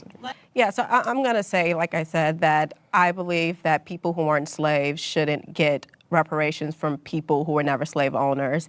And it's just like, how would that even work? And then what about the Black people that own slaves? Like, it's just so much to go into it. Instead of looking for a handout, which is what typically liberals and Democrats do, why don't we just work hard to, in the country that is one of the greatest countries in the world and people come here to die, why don't we just work our butts off to have more? So, reparations is not, we're not talking about just Black folks, because Japanese receive reparations. Same generation that got inflicted by the internment camps got that reparation. The same generation, the exact same people that were in the internment camps got those reparations. The same people. It's not the next generation. It's not the couple generations afterwards. No. So they're not paying Japanese people for the atrocities that happened to people of yesteryears. After World War II. So there are times where reparations are just. It just seems that in our country, when it applies to Black folks, we're the only ones that aren't going to get it. That's historically the case. I think no one argue that. It's like absolutely stupid. It's not because of Black people don't deserve it. No, it's because you weren't, it didn't happen to you, right? It's like, seriously, where's the intelligence level of these people? I think that's an interesting thing to point out, that historically people have gotten reparations. Slavery was messy, and as was mentioned, there were white slave owners. There were Black people who owned slaves as well. There were white indentured servants from Ireland and Italy. There were people who came to this country as free Blacks from the very beginning. How would you do it? And this is a direct question that I would love for one of you to answer. How would we repair through reparations in a way that is fair and just? And if I can just add, and also, what do you do with biracial people? With people of lineage of both sides? Okay. First and foremost, we're not getting anything. I just want to make sure that we're clear. We're not. But that's probably true. For example, for my parents who grew up in the South in Jim Crow, I feel like reparations for that generation is something that is very trackable and very doable because they were redlined, they were kept from owning homes, they were kept from being able to build generational wealth. And I think that is a good starting point for people 75 and older that are in the Black community. This is a thing where just owning a home is not the end all to be all to create generational wealth. Okay. A lot of these people don't even save money. Okay. A lot of these people, to be honest, they're not wise with their money. Now, I'm not saying that, definitely during Jim Crow, it was bad, right? But it's like, I'm more saying that there could have been things that would be helpful and beneficial. Okay. There's ways to do it besides, owning a home to pass down. And plus it's like, I don't know about our parents, but I'm pretty sure there were still Black people that own homes during those times. You could easily give them what they were kept from back in the 50s and the 60s before the civil rights happened. So that's what my solution would be. Trying to track it back to slavery, yes, it should have happened because slave owners did get reparations, but the black community that were enslaved did not. So if we're going to look at some way to try to give repair, I think starting with the people that suffered through the Jim Crow would probably be the best and most easiest and just way to do that. Can I just say, I think that's fair. Thank you. I appreciate that. So one thing. I mean, it did say black people did own homes during the 1940s. That I thought was interesting that you said was the idea of generational wealth. With such a small percentage of the white population having owned slaves, I think one false idea is that it was all the white people that were enslaving all of the black people, but really only, I mean, honestly, it's it less. definitely wasn't, but they still benefited from it. Why are you fighting that's the so thing. hard for a world where we don't try to right these wrongs at all? I'm so confused. Even you mentioning like, okay, well, we had. I'd love to finish. So when it comes to the idea of this long strand of generational wealth that was left to white people, it's just logically false. There's plenty of white people that are not descendants of. Statistically, there are more poor white people than there are poor black people, right? Statistically, right? There are more poor white people than there are poor black people. So to say that white people have benefited from slavery, even if they weren't slave owners, it's statistically wrong, right? Statistically wrong. When there are more poor white people than there are poor black people, how is there the benefit? I can't wait for Alan to show up and lecture DA about black people. AJ, what is up, my brother? What is up? No, Alan doesn't usually come during these days. So what's up, my brother? Slave owners. So if we are doing reparations for slaves, you mentioned the Japanese, you might mention the Holocaust and people that have gotten reparations in the past. One stark difference between us getting reparations now and those reparations are those were reparations that were given directly to the people. Finally, yeah. That got wronged and is going directly toward their generations after. I really want to ask how you think it would work out genealogically, how we would trace down who is a descendant of slaves, and also how it would work as far as payment. Because blacks have been paying taxes all of this time, would it essentially be blacks paying themselves back? Well, it's and what then I said also, with Jim Crow. That's the only. That's probably what I would do, to be honest. I also want to ask as well, how exactly, and I'll be honest. But here's the thing where you have to think, okay? History-wise, black people have, towards their community, right? They have received billions, okay? Let's say I was debating with Zyrex. Even if other Americans received it, so what? You received it too. Just because other Americans received it, you said that's not for, why? Why? So you think that if no one but black people received it, so that's reparations? I think that's idiotic. Before integration, blacks were fastest. Yes, before integration, blacks were the fastest growing economic group in the U.S. The welfare state destroyed it. I agree. Before the end of before Jim Crow, right? Before the end of Jim Crow, right? Before the Civil Rights Act, black people were actually, yes, the fastest growing economic. They had the highest marriage rates out of all groups, right? Black people had the highest marriage rates out of all groups. So seems like during their worst times, they were doing their best. So why is it now during their best time, they're doing their worst?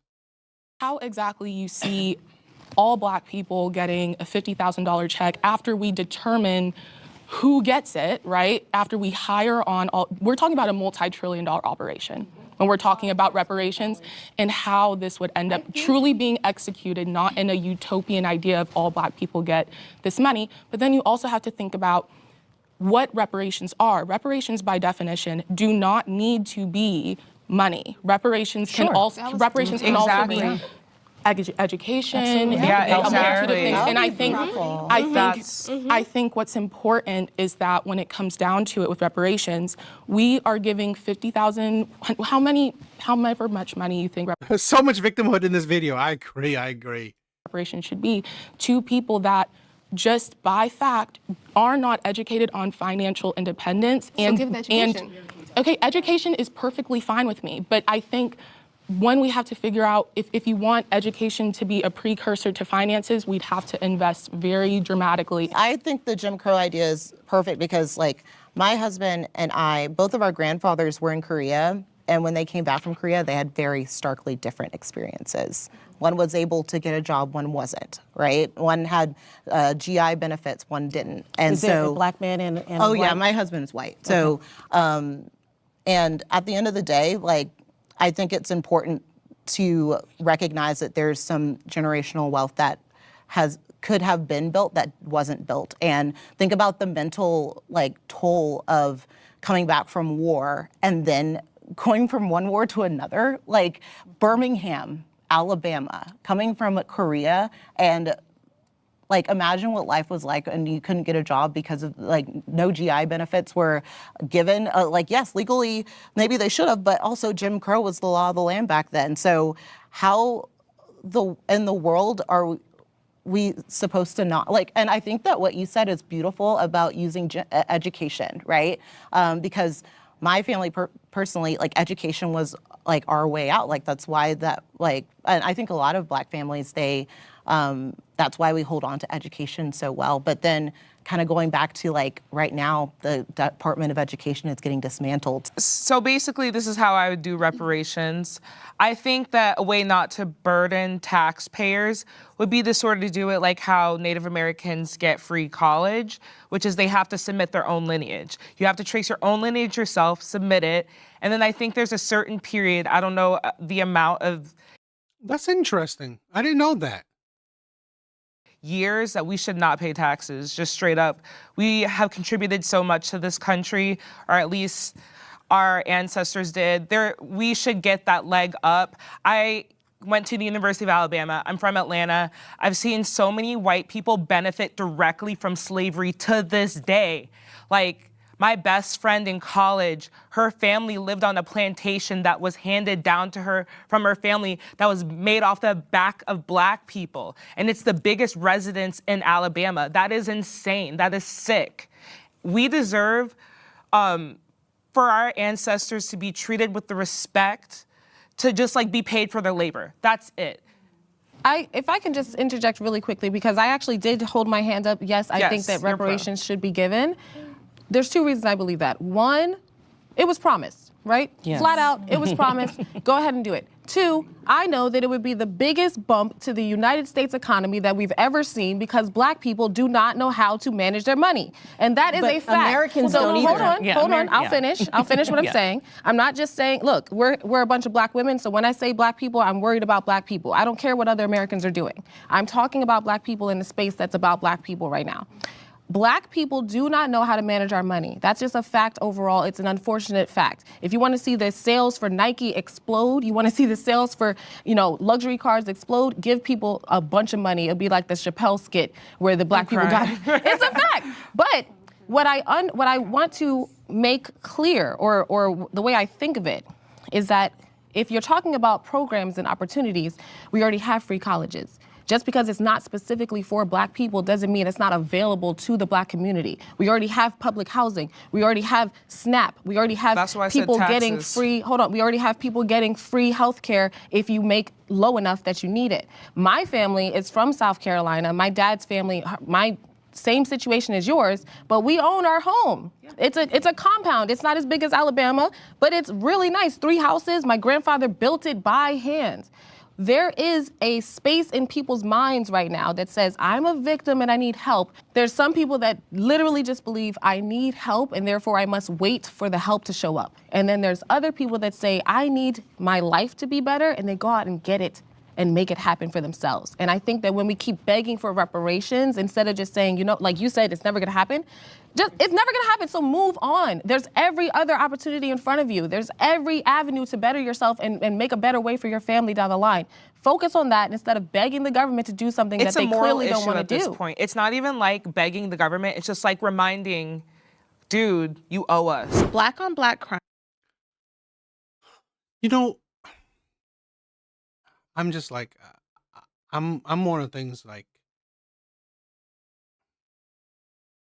I've said this before, I don't discredit the past. Of course, it's ugly. The past is very ugly. What I discredit is that it's that mentality that, you know what, you're old, right? I get it. Not a good thing, not a great thing. But if you think you're owed it, I don't know. I think it's going to be forever, like, forever, you won't better yourself to just achieve it, in my opinion, right? I guess it's just the mindset where you're putting yourself down, right? You're not picking yourself up and just, making the opportunities yourself. Crime is as a result of underinvestment and over-policing. Yes and no. When we're talking about violent crime, this is largely done by men. And so I have a hard time blaming under-policing and under-investment on what I fundamentally believe is a patriarchy issue, is a male violence issue. Across the board, across races, across everything, men commit violent crimes, and they commit them to each other a lot of the time as well. So I can't agree with that. It's just No, that is false, right? That is false. Majority of crime is committed by men. It's not the same thing as majority of men commit crimes. just these problems, because white on white crime exists and whatever all these other crimes exist. I don't think it's fair to hone in on this. I think that this exists so we can say that black people are more aggressive. That's why there's this conversation. But it's a male issue. It's a male violence issue. It's a patriarchy issue. So, and I think that that's not what to blame. I also think and I would love to know if you guys agree or disagree on this, but it's also a proximity issue, right? Like you said, white on white crime is a thing. We don't talk about that. You most likely will end up, unfortunately, involving yourself in crime with the people that you're around naturally. And black communities were historically, you have to look at the history of it, they're pushed into those areas because of what? I'm actually asking because of what? Redlining? Right. So, all of that. So when you're around those people all the time, that's who is going to you're going to end up committing crimes against those people. It's the same with white people. So I guess my question is, do you think that if those black people were able to leave and kind of gentrify in a different way other communities, would they still be committing the same amount of crimes that you view that they're committing? What you're suggesting is that the black community is inherently violent. And I'm not suggesting that. No, I'm not suggesting that. I'm not suggesting that. Let me finish my actual thought. Okay. The black community, when it's all together, is just going to inherently be violent, and the only way to remove the violence is to let us spread and intermix with other people. That's what I'm hearing from that That's statement. not what I'm saying. I understand that's what you're hearing. You see what I'm saying? I do, but that's not what I'm saying. Because what you're implying is that when black people are gathered together, because of the proximity to other black people, we commit crimes. No, that's not what I'm saying. I'm saying I feel like what you I would understand ask what I'm is, saying. why are we committing crimes? That's because this is a thing where, yes, it is proximity crime, right? I get it. But this is the thing, you don't have to commit it. Yes, if you are with the people around you, you will usually commit crime with people around you. Why are you committing said crime? You could use the same example of Asian people who live with Asian people. Yes, they commit crime against other Asian people. But then what's the demographic of crime? What's the rate? Why is the rate lower, right, in the Asian community than it is in the black community? Why is it, let's say, I haven't looked it up, but probably, why is it lower in the white community when they live with other white people too? It's not saying that the white people don't commit crime against other white people. Yes, they do. It's proximity, of course, but it's the rate.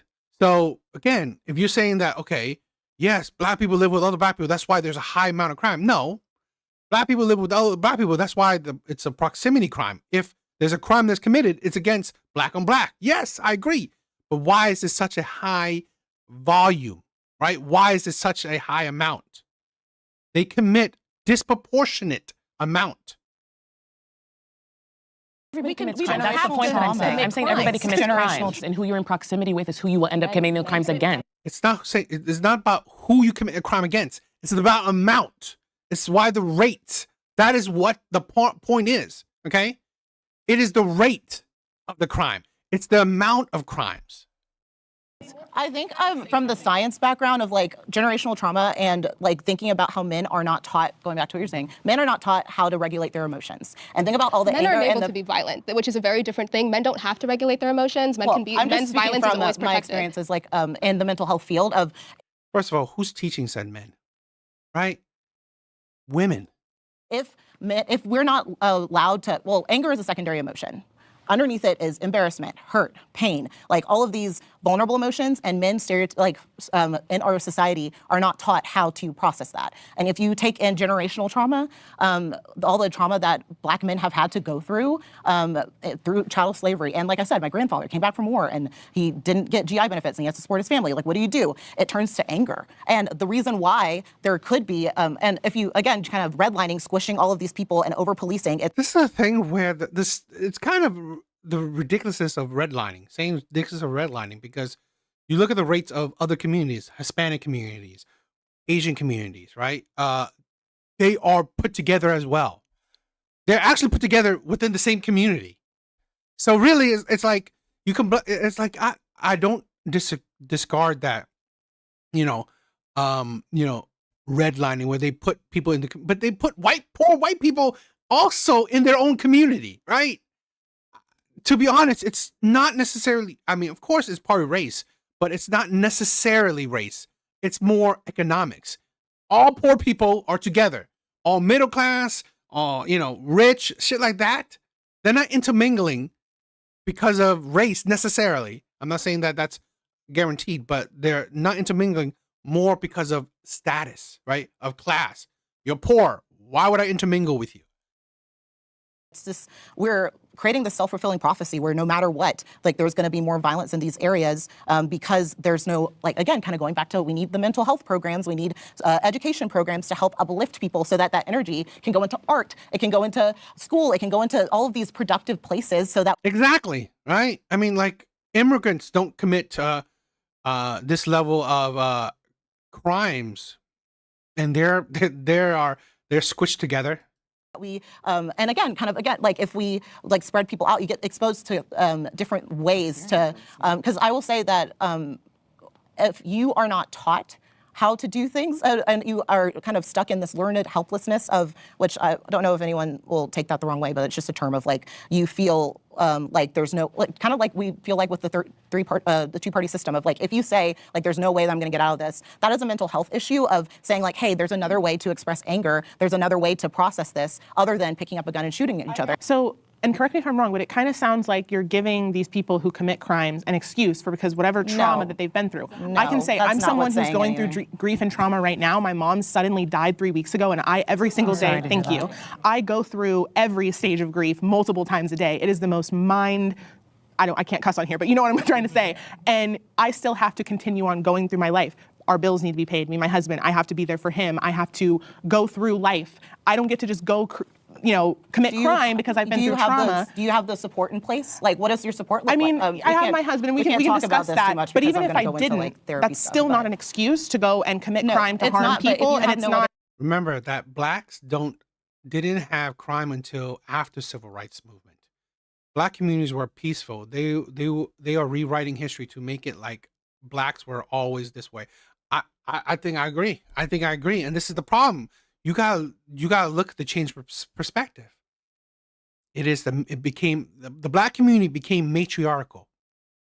They became matriarchal. The men were pushed out of the family. Women were raising the men. What type of men you think women are raising? Now you are raising highly violent men, right?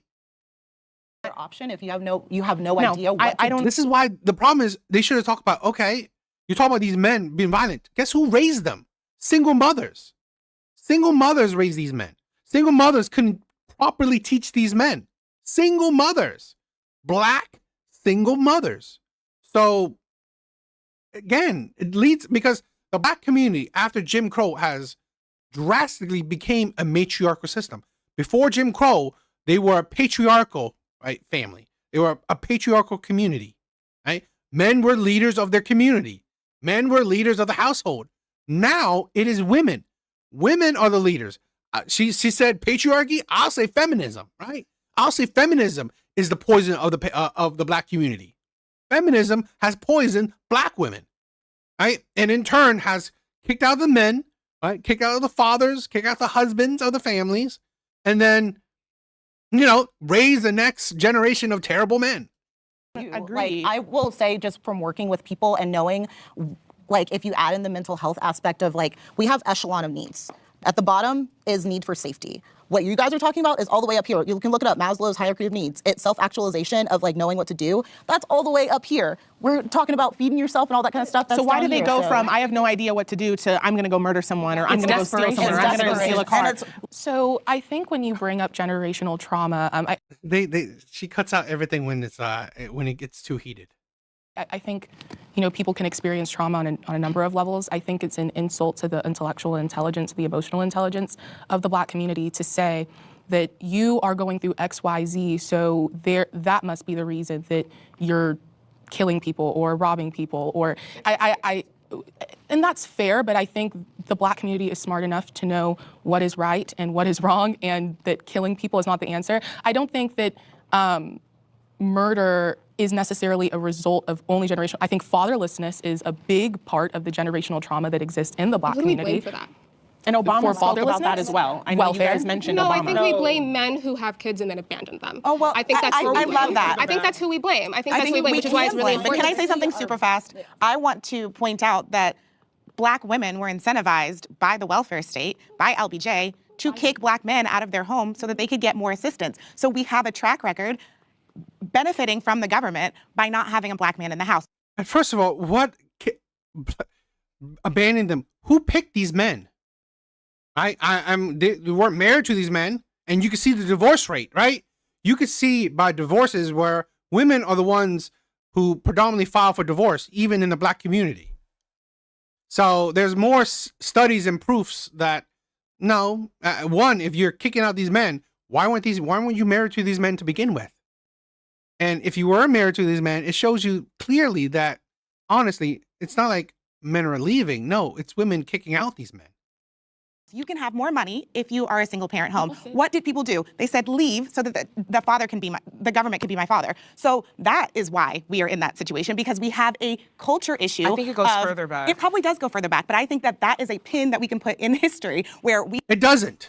This is the problem, right? I'm sorry. These women are, the liberal women are saying it. Hopefully they will say it, right? I mean, sometimes they say it later on, but like I said, during Jim Crow and before Jim Crow, during Jim Crow, they were the highest married. They had the highest marriage rates out of all communities. They were growing exponentially economically, and now they're at the bottom of both of those. We were incentivized for not having a father at home, and now it became Black culture to not have a father at home. And we went from 85% two-parent households to about 25% two-parent households, and that is a huge reason. And one of the things that I keep hearing, can I just finish one thing, that I keep hearing from a particular side is that we have to blame external forces and look for external help for the problems in our community, because we cannot focus on changing our culture from the inside. And if we keep waiting for somebody else, daddy government, mental health programs, another program, another government grant, then we are never going to fix our internal culture around violence, around fatherlessness, around all of the things that have become common in the Black community that we need to change from the inside. We need to clean our own house. I just have a quick question, specifically just honing in on the animosity. I don't want to say animosity, I shouldn't say that, but just you speaking about mental health programs. Why can that not be viewed as a compassionate on-ramp for people, rather than looking at it as a victimhood or trying to find somebody to help you? I'm not against mental health programs. I think that a mental health program would only be valuable if mothers and fathers encourage their children to attend a mental health program. But it has become, first of all, taboo. So if we look at the culture of the Black community today and we said, bam, you have a mental health facility smack in the middle of the project, smack in the middle of where we were redlined and we've been wronged, who would go? Yeah. If we put that mental health institution in the middle of a predominantly black neighborhood, what do you need? You need the transportation to get your kids there. You need the time off work to go there. You need to have the mental space to be able to commit whatever it is they're teaching you. These are all things that you fundamentally need to feel like the things that I need to feel secure, my access to housing, to food, to healthcare, all of that needs to be satisfied. Why does it need to? Why does it need to when if you care to, this is the thing where you only, this is the problem. It's the victimhood mentality, right? It's the, it's the daddy, it's the daddy government mentality, right? Gimme. It's like, why don't you make it? If you need mental health, go for it.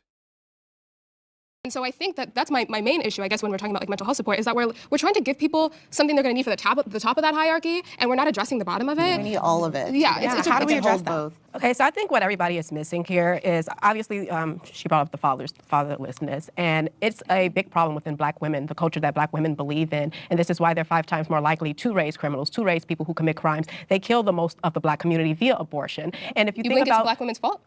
Absolutely. Black women have to be held accountable too, whether you know that or not. If you think about the music that they listen to, if you think about the music that they allow. The same music. It's, Our music has always been a direct mirror into what our culture is. So when it comes down to it as a culture, I think one problem that we have is we do look to the party system, which is why I'm an independent. We look to the party system for who's going to help us, who's going to save us, and it always ends up going back to culture. All of our issues end up going back to culture because at the end of the day, we can say we need this and we want this, but we as a collective need to make a conscious choice to do things differently. The reality is, you go to... This is the thing where I don't understand how they don't learn from the Asian community. I guess it's like controversial, but they don't learn from the Asian community. The Asian community is actually doing better than the white community. Right? There are stats, there are studies that are showing that the Asian community are actually doing better than the white community. And I don't understand why the example is there, and they just don't bother.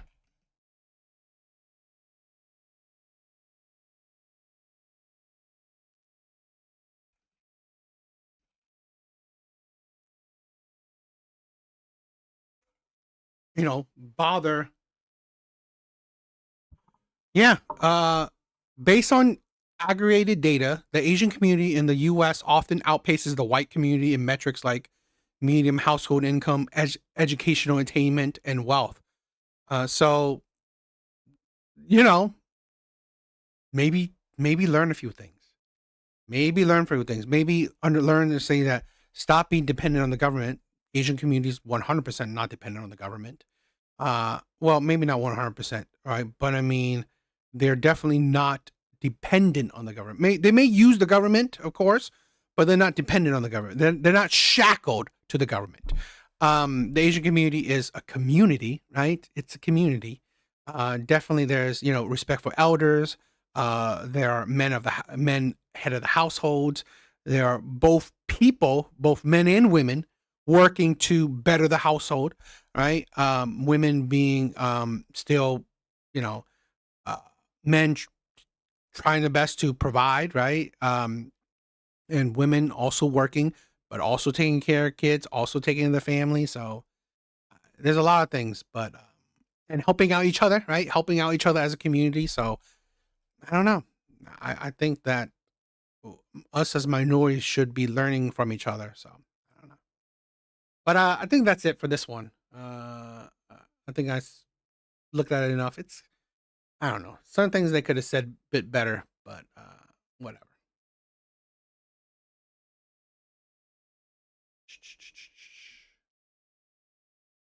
Let's do...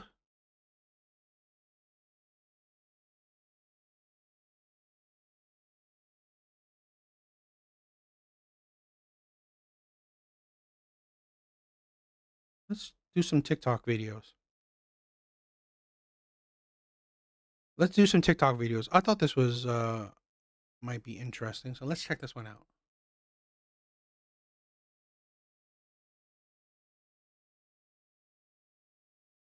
It's a community in Nigeria that's having a great festival right now. And it's a video going viral online of a girl literally getting sexually assaulted by like multiple men during this festival in Nigeria. It's a community somewhere.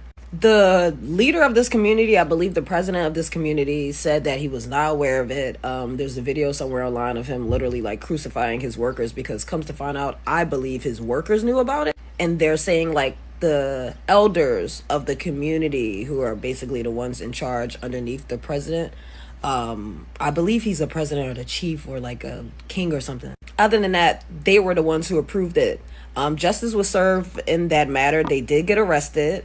But it's just such a crazy thing. Like, here's the thing. And it's not even only Nigeria. It's literally West Africa. Like, West Africa has this huge sexual assault problem. And I feel like at this point, as like a first gen Liberian, first gen Africans, or Africans who are just in America right now making a certain type of money, especially as women, I feel like we need to come together and kind of like invest in like a self like a self-defense class for these women. These women need to learn how to defend themselves because they're living in a society where justice really don't be getting served like that. Like, although the elders got arrested. Defend themselves. It's like, what do you think women are going to be? Become Rambo? What do you think women are going to be? It's like, it's honestly kind of ridiculous. What do you think women are going to do? Like, fight off a group of men? Fight, like, what do you think women, it's a she's out of her own mouth. She's saying it's a festival, right? It's a group of men. What are women going to do? Go John Wick on them? That's not happening. Movie shit is not going to happen in real life. She's not going to go,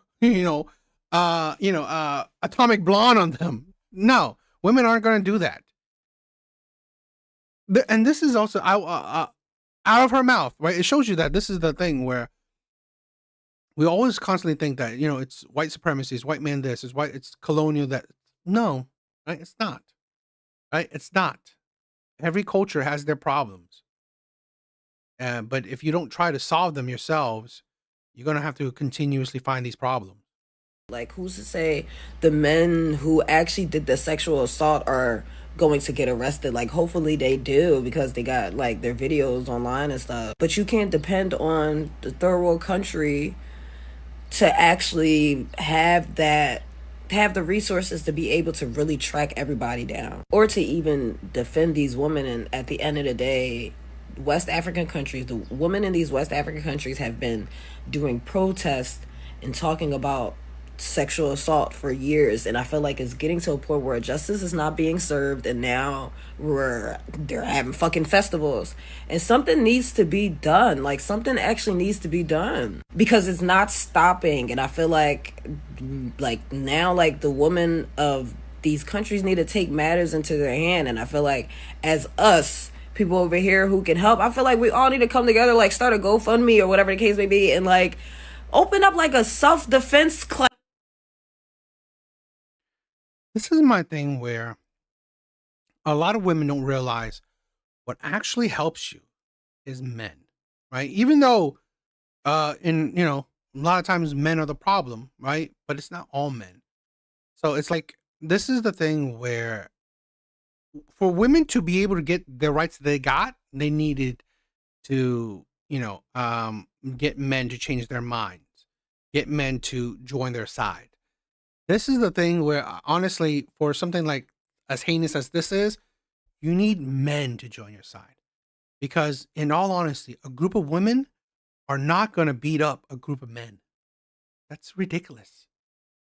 I don't even think that even if women outnumber men, I don't know.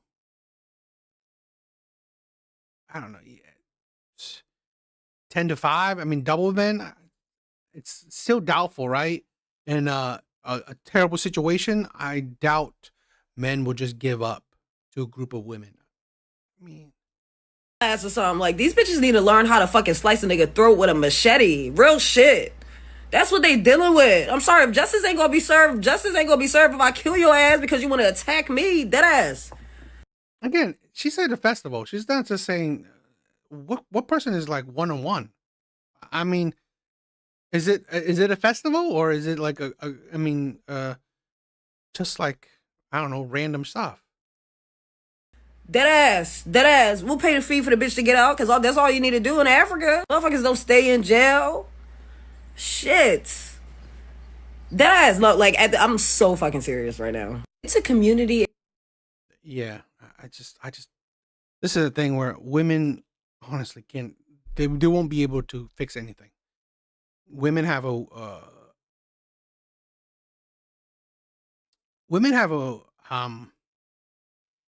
this is the problem where they don't understand the force doctrine.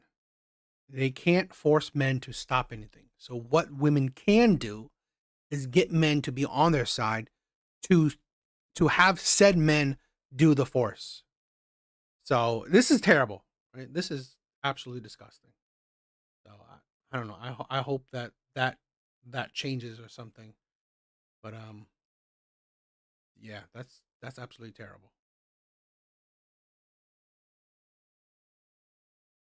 Why are black men the only race of men that I see that can pretty much go to prison, go to jail, not have their shit together, and expect for their women to hold it down, to stay down, or whatever the case may be? Like with Jaden and Blueface, he's actually upset that he went to jail or prison, and he expected for her, Jaden, to hold it down. What does that even mean? Like, where are they getting this from? Who is teaching these men that your woman, your significant other, whoever you're dealing with, is supposed to just put up with all of this crap and in the name of staying down?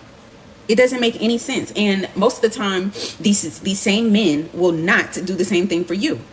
They're not being taught that they need to keep their family together and that they need to marry these women and stay with them through thick and thin. They're being taught the more women that you have, the better. Why aren't they being taught that they need to stay with the mother of their children through thick and thin, just like they expect for women to stay with them through thick and thin? It doesn't make any sense. Why are black men? I see no ring on her finger. She pretty much answered her own question. You. Women like you. Women like you are teaching exactly that. Where's that ring on your finger? So this is a problem where women don't realize their children learn from examples. Your example. I've said this before. Women don't realize that if you are a single mother, you are literally creating the next generation of single mothers, the next generation of baby fathers. Because of you. You are literally giving your child the blueprint. You are literally the role model your child looks up to. It is because of you. Okay? You thought this man, right? This man that you're supposedly complaining about, just like these other women, you desire this, like even her example, Blueface, right? I don't know the woman she's talking about, but Blueface, yeah, the guy's a degenerate, low, like F tier rapper. But any woman that thought this man was a quality man to get with him, right, and get with him, I cannot be surprised that she would get the outcome she gets, right? Like, he expects her to hold her down. You thought he was good enough before, right? You thought he was good enough before. You think that is the difference because he's been in prison or whatever? You thought he was good. You thought he was worth before. It's not like he's worse. No, he was exactly that. He was exactly what you got with. A lot of these women, exactly that. If your man went to jail, you knew what you got. He was that type of man before he went to jail. He had a criminal mindset. He was a degenerate mindset. He was a terrible man to begin with. You still got with him. You still gave him a child. So no duh. If he thought you were stupid enough to get with him before, he think you're stupid enough to still stick with him. So why would he not think that, oh, what? She should hold me down. She wasn't that smart to begin with. Now she's suddenly smarter after she has my kid. That don't make sense. So you are the ones who teach these boys, teach these men what to think. You are the one. You gave them the example. You gave them the blueprint. It is on you. So it's just ridiculous. This is the problem I see, right? It's the mindset that these people perpetuate. Women are the problem. You are the matriarch. This is the society you chose. Here's a problem, most likely, right? No ring on the finger. Most likely a single mother household. No man is guiding this house. No man is the head of this house. You are the head of this house. You are the one who's teaching the next generation. You are the ones who are teaching the boys, teaching the girls. It is on you. And then you think that, oh, what about these men? Well, you chose these men. You chose these degenerates, these lowlife, these irresponsible men to procreate with. This is the thing. No one forces you to get with said men. And to say that all men are like that? No, that's wrong. Plenty of men are not like that. Plenty of men don't have a criminal mindset. Plenty of men are work hard. Plenty of men are morally sound. You just didn't get one of these men. You just weren't attracted to these men. It's on you. It's on you who you choose. When we pass the day of, fathers choosing your husband, choosing your man, now you have 100% accountability for your own actions.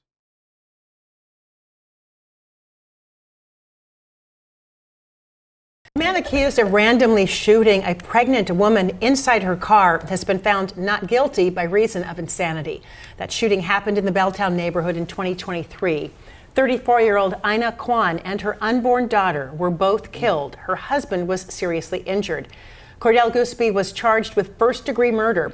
By presenting a not guilty by reason of insanity defense, Goospy agrees that he committed the crimes but had a mental disease at the time, per Washington state law.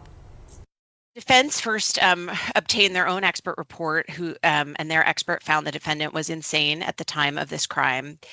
The state then obtained our own expert, who also evaluated the defendant, and they came to that same conclusion that he was insane at the time of the crime. Goospy will now go to a state psychiatric hospital where he could spend the rest of his life. A man accused of... I mean, whatever. He would have either, it sounds like, spend his life in prison or spend his life in a, mental institution. Whatever. It's shit like this is disgusting. It really is. I mean,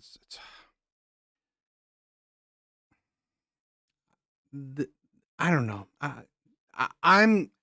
I'm more critical. If you're mentally insane or whatever, well then why are we letting you walk this earth? Why still be a burden on the taxpayers? Let's delete you. It's like, this is my thing where, what's the point of you living? It's not like you're adding to society. No, you will be a drain on society. So to be honest, I don't know. I don't really, I'm not too inclined to say like, okay, let's just continue to put you on taxpayers' money. No, I'm like, let's just end it, because to be honest, what's the point of having you around? So I'm definitely if you are proven 100% guilty for your crime, particularly of murder and heinous crimes, well, it's an eye for an eye. Eye for an eye. You should be deleted. So I mean, that's just my extreme views. But I mean, like, I don't know. I think these people who has the tendency. I'm pretty sure this guy has a rap sheet. So yeah, you don't want to. Okay, you are Raymond Johnson, correct? Yes, sir. All right. As you probably know, this isn't good. Yes. All right, you're charged with evading arrest or detention with a motor vehicle. And when the police have a siren and they have the lights, what are you supposed to do? Stop as soon as possible. Yeah. And that carries with it up to 10 years in prison, if it were only that. So you've got this 2019 forgery conviction out of the court next door. After that was final, you picked up in this court unlawful possession of a firearm by a felon in 23. And also, two unlawful possessions of firearms by a felon in 23. But the point of it all is, if you're found guilty of this, you're looking at 25 minimum to life in prison. Do you understand? You're what they call habitual felon, which is what you don't ever want. Yes, sir. But it's choices that we all make. Yes, sir. Yes, sir. All right. Langston Adams is your I think I'm smiling too. attorney, very good man, fine person. I've known him a long time. We both come from Port Arthur. Yes, sir. He can help guide you through this, but you've got to do your part of following the law for a change. Yes, I mean, you've been messing up now. May I say something? Since 2019, and it's been consistent. What do you want to do to those? Judge, I was going to take it from the initial docket and actually put it on the announcement docket. Oh, okay. You know, you're not even if you went to trial, you're not eligible for probation. You know, you weren't eligible for probation after the first felony conviction, which was three convictions ago. So you put yourself in a box. You don't have a lot of options here. You remember last time I seen you, Judge, I caught the gun charge, and I talked about my plan. See, you caught the gun charge. You speak just like the street folks. You were indicted for a gun charge. Indicted with a Yes, gun sir. charge, yes, sir. I explained the reason for me having the gun at the time. I don't know if you remember or not. But I'm not the grand jury. The grand jury indicts. Yes, sir. What they hear, the evidence that's presented to them from the DA's office, they pretty much make good choices. And that's why you need your lawyer to help you. Because, like I say, this is a minimum of 25 years in prison. And you don't want that. I mean, I've been selling I've been having my own business since 2021. And nonetheless, you could lose all of that. Me being the color that I am in the city that I stay in, it's kind of, it's hard to live out here trying to do positive, and have your own business and run it, and you have to look over your shoulder at times. So I had to protect myself, Well, and don't blame it. Don't blame it on how God created you. Yes, sir. Yes, I mean, in this area, we don't. The people who run things don't tolerate unfairness. Yes, sir. Okay, so don't just. You just got to follow. This doesn't show anything about race. This shows about bad choices. Yes, sir. Okay. Don't talk to them about it. So it's like you blame. I mean, like, what does that mean? Are you in a community all white people, so you're scared, or are you in, like, community of all black people and you're scared? What is that? I mean, I don't quite get it. Right? Because he brought his color skin, so it sounds like he's scared because he runs a business, and because of the color of his skin, he's around all white people or something. That's why he has to protect himself. What? That's ridiculous. You did the James Byrd trials. That's me. I prosecuted the two who were executed. Don't talk to me about race. We don't put up with people being treated unfairly. Yes. That's not tolerated in this area. Living in your city, just how it gets out to the county. CG, thank you for joining the club. Well, it's just the race. It's just the city, period. How the people kind of live. Well, you have a right to pursue your dream as long as you do it within the law. Yes. And anybody gets in the way of that, that's improper. And we got rules of dealing with that. Yes. But everybody gets a chance to try to reach their dream. That's a problem. He's going to put it on the announcement docket. But once again, the minimum is 25 years in prison if you go to trial on that. The minimum. Well, you got to work with him and figure this out. It doesn't sound like but it's just a thing where I don't know. I kind of find it.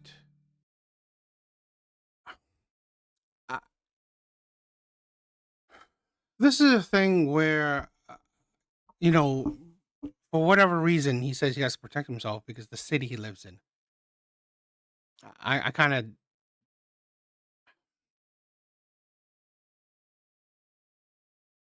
I don't know if that's true. Why not hire guards? Why not? I don't know. I just feel like this is a thing where there's always other ways to go about things. Okay, you having a gun when you shouldn't have a gun because you are a convicted felon should not be the way. Like, breaking the law shouldn't be the way to do it. Now, why not call police to, if you fear for your life or whatever, call police. I don't know. I just think that sometimes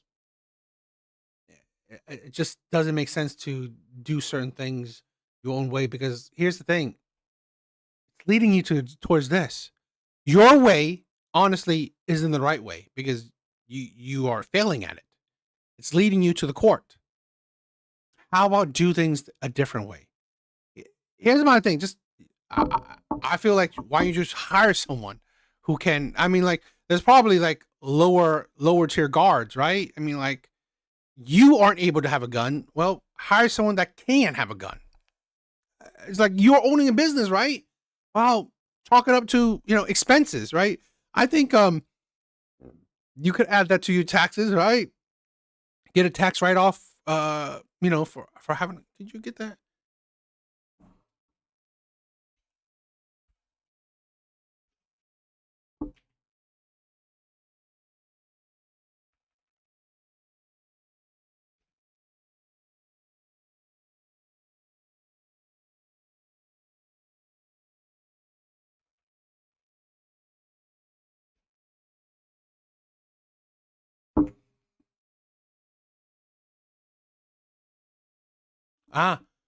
Hiring a security guard is generally a fully deductible, ordinary, and necessary business expense, allowing you to write off costs for contract labor and third-party security. I mean, like, you can write it off, right? So there's ways to go about it. It's just like how are you a business owner, and honestly, pretty stupid. So I don't know. I just think that this is the problem where some people want to do things the criminal way, right? Instead of the legal, proper, smarter way. I don't know. But what do you think? All right, guys. All right. That is it. That is it for today. I hope you guys are doing well. Thank you guys for checking out. It is what it is. I mean, sometimes stream will pop in, sometimes streams are not popping. That's the way it is. But hopefully, thank you for staying. Thank you for stopping by. Thank you for checking out the stream. You guys are amazing. I love you guys. Please check out my other videos. Please like, subscribe if you haven't. Comment on them. That would be helpful if you want. If you like the videos. But yeah, I love you guys.